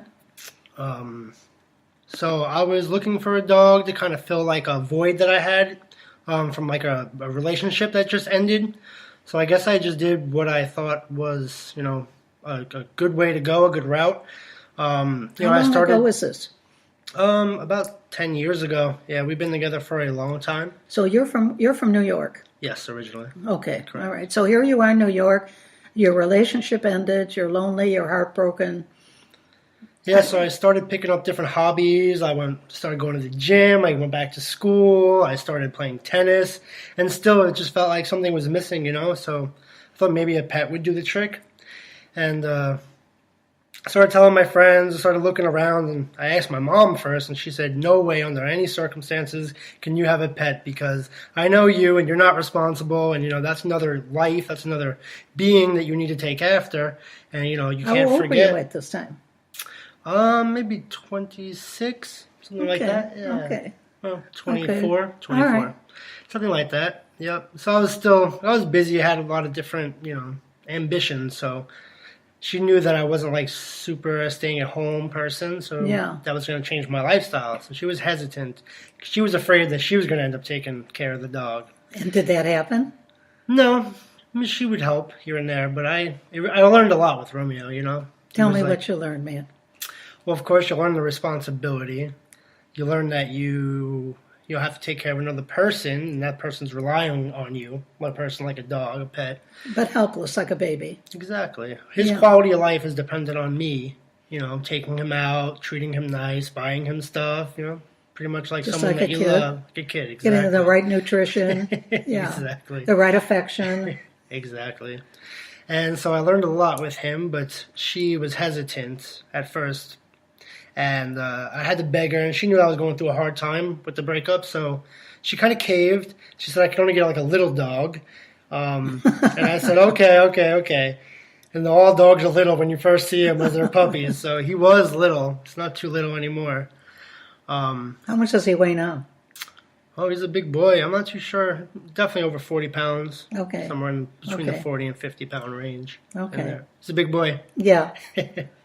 And so I started telling my friends, and we started looking around for dogs. And I had a friend who worked for North Shore Animal League. She was like volunteering. She was like helping the veterinarians do work back there. So, Sure. So she had me come in. She met me there. And I remember kind of just going up and down the kennels, looking around and just seeing a lot of nice dogs. But I had some sort of vision in my mind, and I just didn't have that like love at first sight connection with any of the dogs. Okay. So I spent like over an hour when I met all these dogs, and I was about to give up. I was gonna leave, and I was kind of thinking like maybe I shouldn't get a dog. Like maybe I don't know. Maybe something's telling me not to get a dog. Maybe Not in my the mom is cards. right? Yeah. So then I was like saying goodbye to Tony, and she's like, "Wait, I have there might be some dogs in the back, and that we don't have them for adoption yet." And she was like, "Let me ask." But she went to ask, and she got me permission to go back there. And then there he was. He was like the second kennel, like the second row, and he was like at eye level, and I just knew. And he like did like kind of does it to this day. He like goes on his hind legs, and leans back. And then he puts his paws forward. I think he did it to you the other day. And Yeah, kind he of did. He did, yeah. That was like a greeting. That's like his lovable, like I'm so cute, like hug me type of thing. We call it hugs, like it's kind of giving you a hug. And he did it that day. He did it that day, and he does it to this day. And that's how I pretty much knew I want to take him home. And he was just playful, but he wasn't like super hyper, crazy, chaotic dog. Now, how old was he then? He was like 6 weeks, I think. Oh boy! Yeah, he was. So really tiny. he was because he is a calm dog. He's calm by nature. He got calmer. Yeah. Over the years. Yeah. He was hyper for a little while. Was he? Yeah, he was. Yeah. You couldn't calm him down. Go up and down the stairs. I used to be in the basement, and that's like where my little apartment was. We had the upstairs level too, and every time he heard a noise, he would just bolt up the stairs, and then you would hear me downstairs, down the stairs. So we just hear him go up and down the stairs. He wore himself out, huh? It's a fond memory that I have. Was he like being a guard dog? Yeah, he just, wants to see what's going on, check it out. Okay. He's protective. He'd go up there and find out what's going on. I don't know what he would do if he saw trouble. He'd probably just be hiding behind me. But Well, I know what Miss Nina would do. She would attack, no question about it. But I had a dog as a kid that my father would swear that this dog would hold the flashlight for the burglar. He was that friendly. But each dog has its own personality. So then what happened? I mean, tell us more. So then I brought Romeo home. He was really small. Pick him up like in your two hands, like a little baby. And I remember it was in New York and it was in the winter, so it was just snow. It snowed like every day. And one of the funniest things was when I took him home, he didn't know what grass was for like 6 months. So all he knew was snow because that's all we had, and we had lots of snow that year. And so I remember him being so small that he would get lost in the snow. Like you would just see that. Yeah. He would just sink in there, and you'd be like, that's so funny. And I remember when he first, like the snow melted and he first got introduced to like grass, and you could see it on his face. He was like confused. He didn't know what this was. And he was like rolling around, and I just thought it was funny. It took him so That's long so cute. to just know what life is all about. And it was great. We both kind of grew up together, watching him grow up and him experience the world and have me experience the world in another way and have a pet next to me. And what lessons did he teach you? I know that Nina taught me a lot of lessons, but you said he taught you responsibility. But what else did he teach you? Well, I mean, I guess he taught me unconditional love. He would forgive me, I guess, or forget, but probably forgive me for all the things, if I didn't take him out right away, or if I brought him bad dog food or something, he'd forgive me. Or if I had a bad day, he could tell, and he would come up to you and he would give you a little bit extra attention. He taught you tolerance. Lots of tolerance. Acceptance. Unconditional love. Unconditional love. We loved each other, even though he has his faults and I have my faults. Yeah. What's one of his faults? He is he likes to lick. He licks he used to lick my shoes or my socks, and he used to lick all over the place, make a mess. Did he need salt? I'm not entirely sure. We kind of think it's like a nervous thing. He gets kind of nervous. Okay. All right. Maybe a little nervous tick. Yeah. Okay. Well, that's okay. There was something else I was going to say. So he wasn't a barker. No, not too much of a barker. No. Did he like other dogs? At first he did. At first he really had a lot of, didn't have any problems with other dogs, liked other dogs. He had like dog brothers that come over and have like little doggy play dates. And he was great. Yeah. As he got older, he's not so keen on having dogs around him. He's a little more standoffish now, which was weird when we moved to Florida. This all happened. Well, Florida, is got its own vibe. Yeah. Do you know what I mean? And I remember taking Nina to Chicago for the first time. Now, I did rescue her, and she was very young, but she was full grown, and so we're all very interested in see how she would react to snow. So we get picked up at the airport.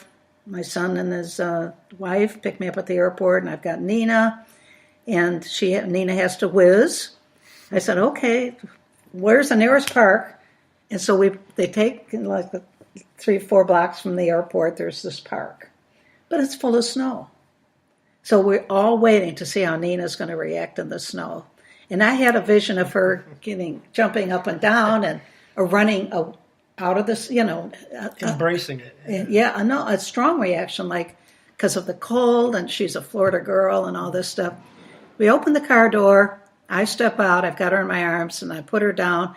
She absolutely loved the snow.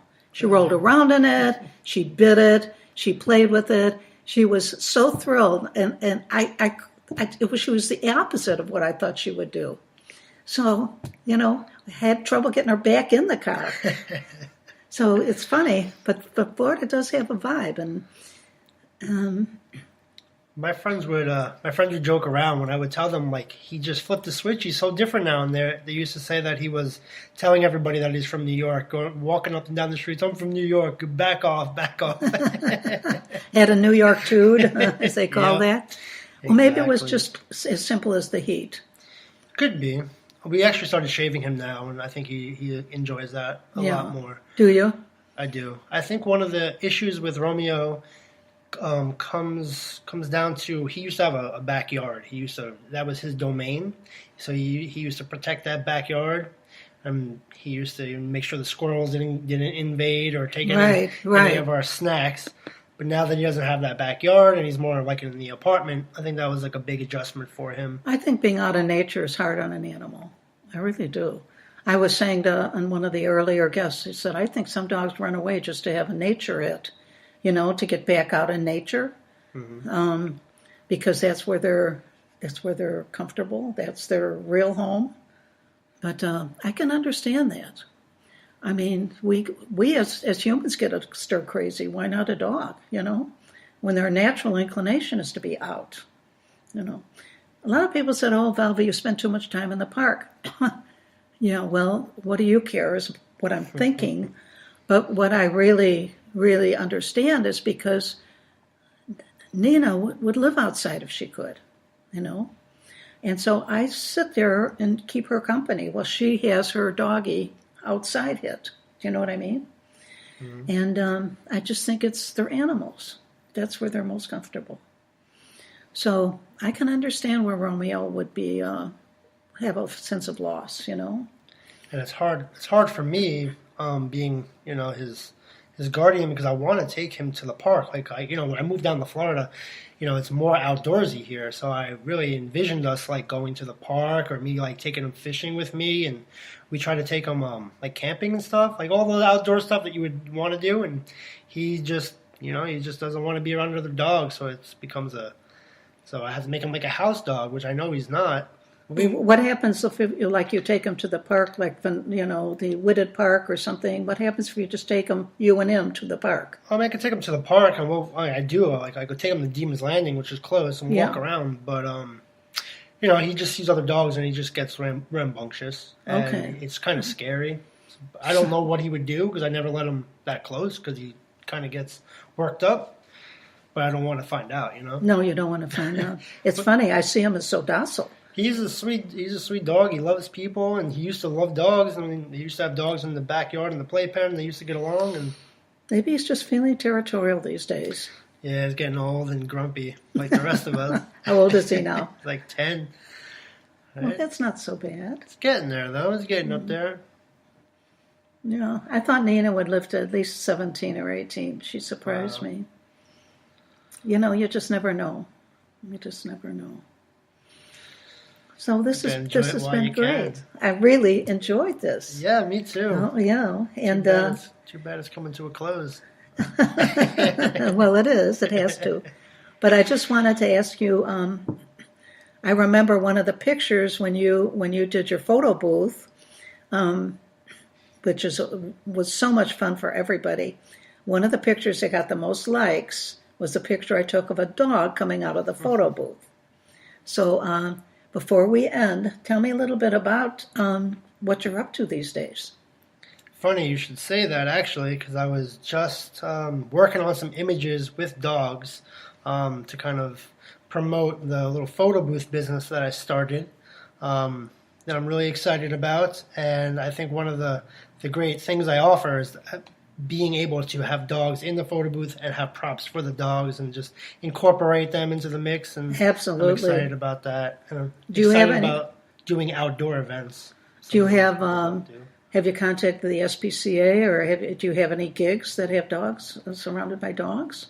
No, we just did movies in the park. We did it twice, and right now I'm just kind of doing my homework and just getting everything ready for a bigger launch and getting In the fall getting when it to gets that cooler ready. out. Yeah, just getting the website ready and just being able to offer everything that I want to offer before There's so many really, dog events in St. Pete. There's so many.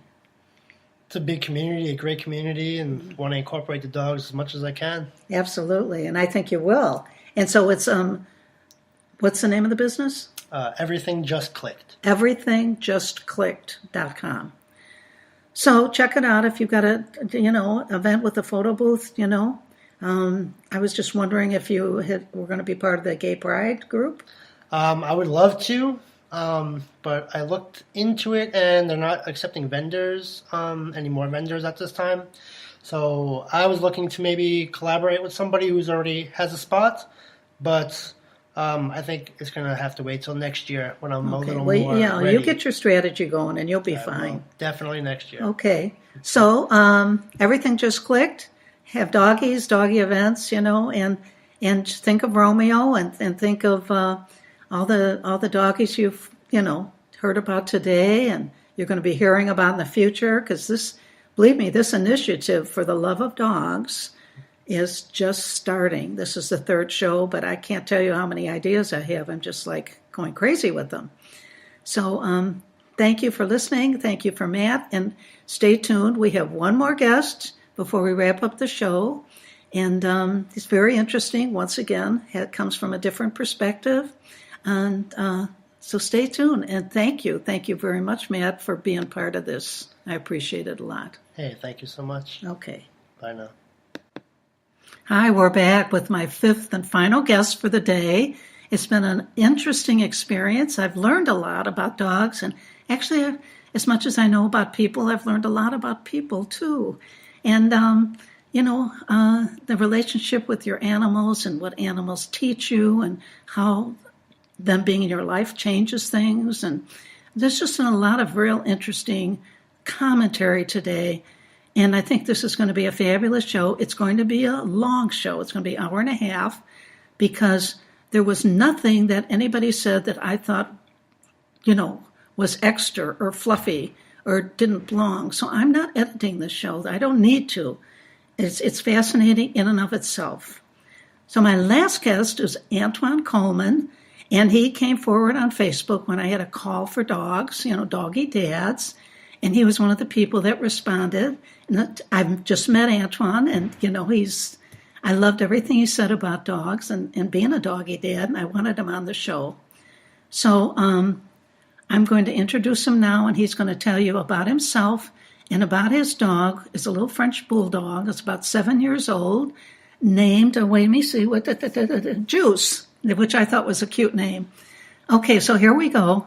Let's talk, Antoine. Welcome. All right, thank you. My name is Antoine Coleman. I'm a local chef here in St. Petersburg, Florida. 7 years ago, after my divorce, I saw a posting on Facebook. One of my friends, he was posting about a rescue he found in Fort Lauderdale who was beaten and torn side the road. And he had a posting on Facebook asking, does anyone in particular would like a dog? By never having a pet before, I was like, this sounds like an interesting thing, and I always wanted to be. Now, how long ago was that? 7 years ago. Oh, 7 years ago. Yeah, Did you say that? Yes. Oh, yes. Okay. And so pretty much I responded to the ad. Juice was about 6 months old when I first got him. He was skins and bones and everything. Pretty much they nursed him back to life. So it was very interesting when I received him. He was a little guarded. He used to nip me a little and everything. He was very, very territorial. But was he just plain afraid of life? Yeah, he was pretty much afraid of life because he's been through a lot. When he was down in Fort Lauderdale, I believe the owners before the person who rescued him before me was very abusive, and he had burn marks, and he was practically beating left for dead side of the road. Oh God, that's awful, Antoine. That's really awful. So it's a little bulldog that's barely alive. Yes. Is it fair to say that? Yes. And you, how did you feel when you first had him in your arms? Well, I felt great because it was like holding a baby. When I first got him the first few nights, typically he was in a cage and he used to sit there and cry and look at me. And one of the nights, somehow I opened the cage and next thing you know, he jumped on the bed and put his little arms around me. And ever since then, he never been the type of animal who I kept in a cage or anything. So he's always been a house pet. Okay. So somehow, just magically, you opened the cage, right? Oh, yes. I love stories like that because there's something inside of you that just responded to that little fella, and you couldn't resist, could you? Oh, no. But at times I had to put him in a cage when I used to go to work and stuff. But somehow, I don't know, but magically he somehow used to open the cage. He figured out a way to get out of the cage, and when I used to come home from work, the cage was flipped over, his doggy beds was ripped to shreds, and he was just sitting there wagging his tail at the front door, looking like, I didn't do it, or something like that. So, yeah. But I always say he's too smart for his own good. So yeah, well, that is smart too. The escape artist, right? Oh yes, yeah, oh yes. Yeah. So tell me more about him. Tell me about some of the people earlier mentioned what they learned from their dog, or how their dogs being in their life changed them. Oh yeah, he definitely changed me for the better because I've always been the kind of person. It was me, always about me, pretty much. When I got him, it taught me a lot of responsibility. It's like having a kid. With him, I gotta play with him, I gotta feed him, I gotta take him to the doctor, and also I gotta love him. And he also taught me how to love unconditionally. There have been some times I had a bad day at work. He'll come, put his head on my lap, or try to cheer me up, does tricks and stuff. But he's definitely. In the beginning, he was definitely a wild one, but he's calmed down now. He loves to play. He loves to go to the beach. When I mentioned like doggy ice cream, he's the first one out the door. But not only me, but my father. My father is disabled, and I take care of my father. Having Juice at the house, my father never really been a dog lover, but when I got Juice, his views on dogs change. So pretty much, when he has to go out, Juice is really trained. He'll make motions and different like groans and whines and stuff when he has to do certain things. So it helps my dad not only get up and get exercise with his walker, but he also is there at the house looking after my dad, making my dad feel more active in life. Because okay. Yes, that's a great story. So they're kind of dependent on each other. Yes, exactly. Yeah. And so Juice apparently has a language all his own. Oh, yes. And your father understands it. Yes, definitely. If he throws a paw at you, that means he has to go number one. If that means he has to do both business. Or if he kicks his bowl at you or flip it over, that means he's hungry and he wants food in his bowl. Well, he is smart, isn't he? Yes, he's definitely smart. He's got you guys trained. Yeah, one of the things I noticed about him, he's very obsessive with his balls. He loves his balls. He always wants to play. The ball's in his mouth. He'll drop it at your foot. But when I first got him, every time his ball goes under the fence, I noticed either he'll jump over the fence or he'll dig a tunnel under the fence, and he'll sit there and bark or wait for someone to come outside to let him back into the fence. So he's definitely really smart. I never seen anything like it. Yeah. So tell me some. I thought that was a great story about your dad. What's your dad's name? My dad's name is Elvine. Okay, Elvine. So we've got Juice, Elvine, and Antoine right in the same house. Is that the whole household? Yes, that's the whole household. Okay. Yes. And when you say you come in from work, what do you do for a living? I am a owner of a catering company, and I also do a lot of private chef work all over the state of Florida. Oh, okay. So that's one of the things by me being on the road. Juice knows when I'm going on the road. If he sees me pack my work suitcase, he knows I'm gone. Either he'll go hide under the house or he'll jump in the car, and he looks really sad, and it's kind of hard. He doesn't eat when I'm on the road. So, but he's definitely getting better about that. Well, do you know I'm a diehard foodie? Did you know that? Oh, no, I didn't know that. That's I'm awesome. a diehard foodie. So what's your catering company called? My catering company, it used to be the Taste Junction, but as of today, it's called Catering by Antoine. So pretty much, like I said, I cover areas of the state of Florida. I'm actually doing business this year in some parts of New York, Alabama, and Georgia. So What's I'm your expanding. specialty? I have a lot of different specialties. I don't focus on that. I'm more about taste. But if anything, I do a lot of Asian, Mediterraneans, Americans. So you're not Southern cooking. I can do Southern cooking. I lived in the South most of my childhood in Alabama, so I can do fried chicken, greens, dumplings. All the standards. Yeah, all the standards. Yeah. You can't be living in the South if you don't know how to make fried chicken and collard greens. That's very, very true. This is so interesting. Now tell me another thing. You raised a bunch of questions in my mind. Do you prepare food for Jews? Yes and no. Sometimes, like if I'm home cooking, if I'm like filleting a steak or something in the fat or whatever, I'll make steak tartare. One of the things I notice when I'm cooking dinner, he doesn't come into the kitchen. He'll sit there in the aisleway of the kitchen, and he'll just sit there and look at me and sit up, and maybe he's interested in learning or something. I always leave it on the Food Network when I'm at work. He sits there and watches TV, which is very interesting. But so have you been on the Food Network? I applied several times. There was an incident where I was really sick, and one of the shows at the time was actually considering bringing me out, but I couldn't make it because I was in a hospital at the time. But definitely, hopefully one day, if not, it'd be a great experience, but I think I can make things happen on my own minus going on the Food Network. Sure, you can. I want to tell you a story, and Juice's behavior reminded me, my little doggie, Miss Nina, was a rescue. Oh, wow. And she was very tiny. She was a little mini Shih Tzu. So she was little. She was like 7 pounds, maybe 5 inches, 6 inches off the ground. She never came in the kitchen. Never, ever, ever. And I didn't teach her that. But I just assumed that her previous owner taught her that because she would be so easy to trip on. That, you couldn't have her at your feet when you're cooking. Do you know what I mean? Oh, yes. It was dangerous. Dangerous for her, dangerous for everybody. So she sat the whole time I owned her at the doorway watching me cook. Oh, wow. Yeah. One of the things I noticed, my mom's always been pressuring me for grandkids. She calls me every day, how's my grandson doing and stuff. I know last year for Thanksgiving, I took Juice on his first road trip. We was going to Alabama to spend Thanksgiving with my family up there. And he was so antsy the whole time. And, he never been in the country scene before. He was chasing after cows, donkeys. There was an incident, he seen a snake, he ran and jumped back in the car.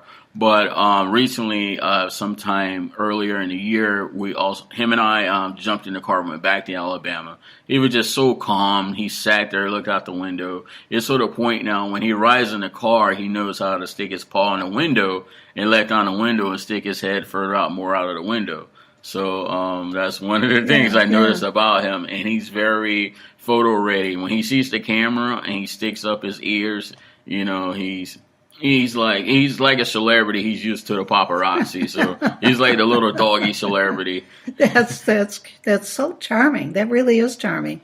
So he travels well. Yes, he doesn't use the restroom in the car or anything. If he has to go out, he can wait, and I just pull over. Pretty much, we always stop in Tallahassee. There's a little park in Tallahassee. He loves to stop, jump in the water and chase the ducks and all that good stuff. So he knows the surroundings. So I always say, Juice, I'm very religious and spiritual. I always say he was a child in a before life, like a baby and stuff like that. Because the way he acts reminds you of a child. So which is really interesting. He thinks he's human, so he just sits up and look at you, and he tries to talk to you, and all this other good stuff. Yeah. I mean, I love him to death. I wouldn't trade him anything for the world. So. Well, I heard that when you reached out and told me a little bit about your relationship with your doggy. I knew you were perfect for the show, and that you would bring another voice, and you have brought another voice. Mm-hmm. And I'm very delighted, and I'm happy that it sounds like your household is a real household. It sounds like I love the story about the way Juice and communicates with how you all communicate with each other. Oh, yes, definitely. Because it took me a while. First of all, my little doggie came from Puerto Rico. She was a rescue from Puerto Rico. And I don't laugh at this, but I didn't know if I should speak Spanish to her. Oh. You know, Mm-hmm. I mean, and she was in bad shape. She was on the street there. She was in really bad shape. So once she got physically well, I never felt that I could give her verbal command. She never paid attention to him. And then I thought, well, okay, I'm not using the right language. I'm not using the right tone of voice, you know. But after a while, she communicated with me non-verbally. We began to be able to read each other, but it took a while. Oh. It really, she was never a barker. Matter of fact, she was so quiet, I started to wonder about her, but she does have a voice.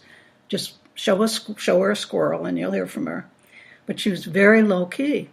But the idea of communicating with your animal, and after a while, I remember feeling like her and I were like, if you can relate to this, share Yes. this. We're in complete harmony. Oh yeah, definitely. Yeah.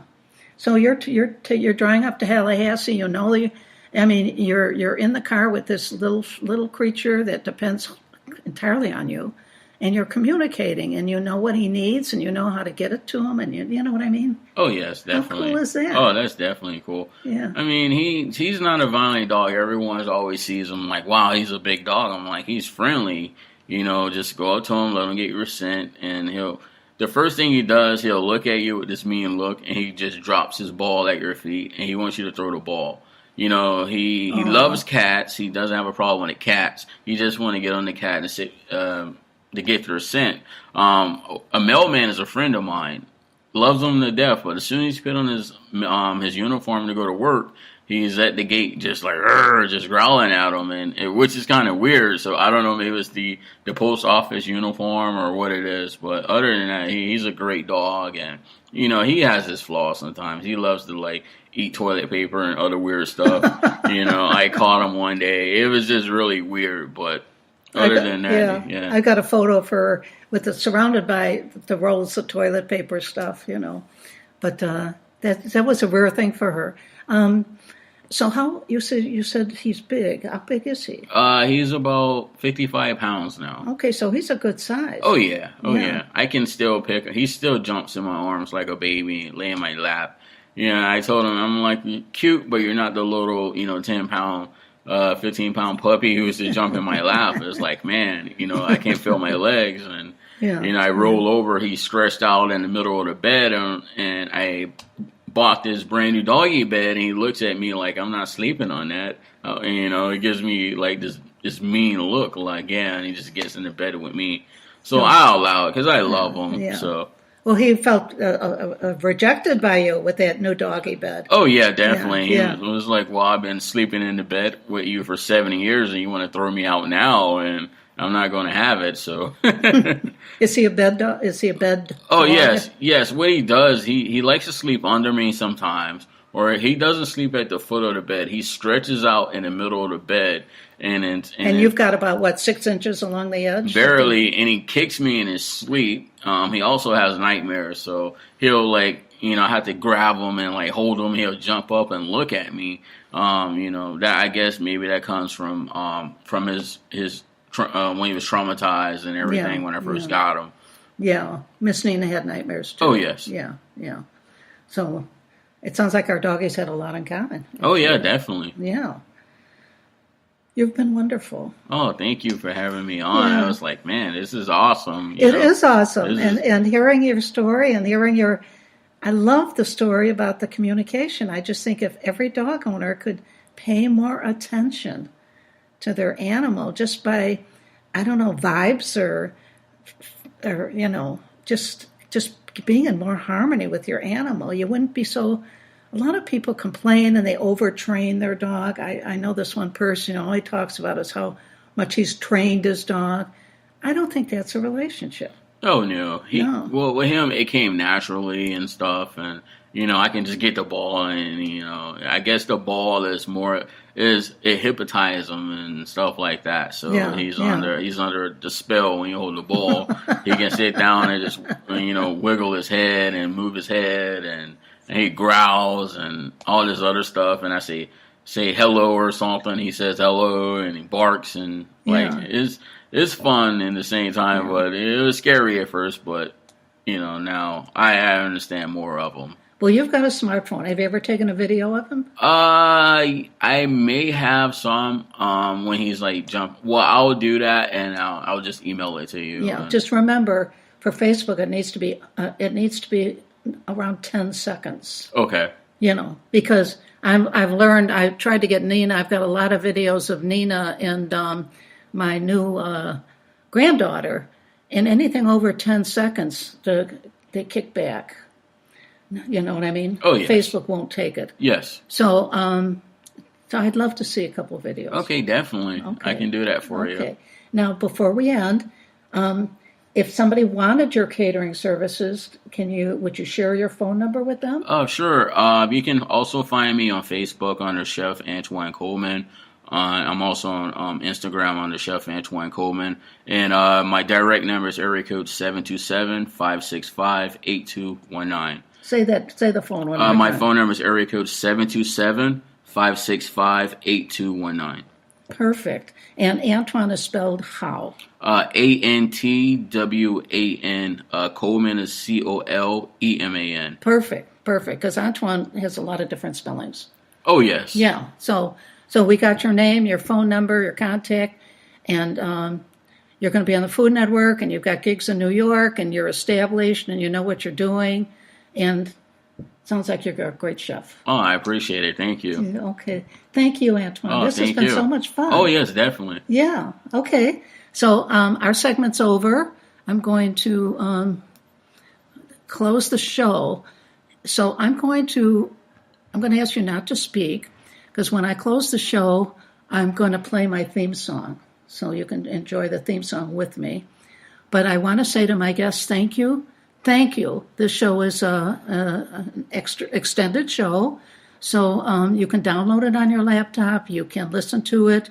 Once I post it on Facebook, all my guests will have a link to the show, and they can send you a link to the show so you can hear them. And I think you're going to be delighted. I'm delighted. And even if you don't love dogs, you're going to love this show. So thank you. And I once again want to thank Joe and Don over at UPS 2nd and 2nd South for being my primary sponsor for the show. Thank you so much. You've made all this possible, and I really appreciate it.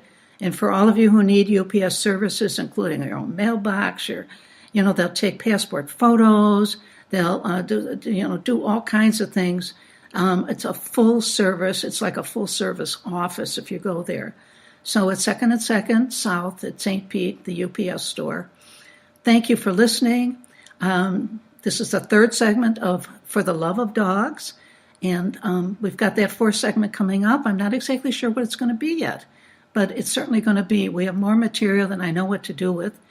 And thank you for listening. And here we go. We're going to close with my favorite theme song. And thank you again.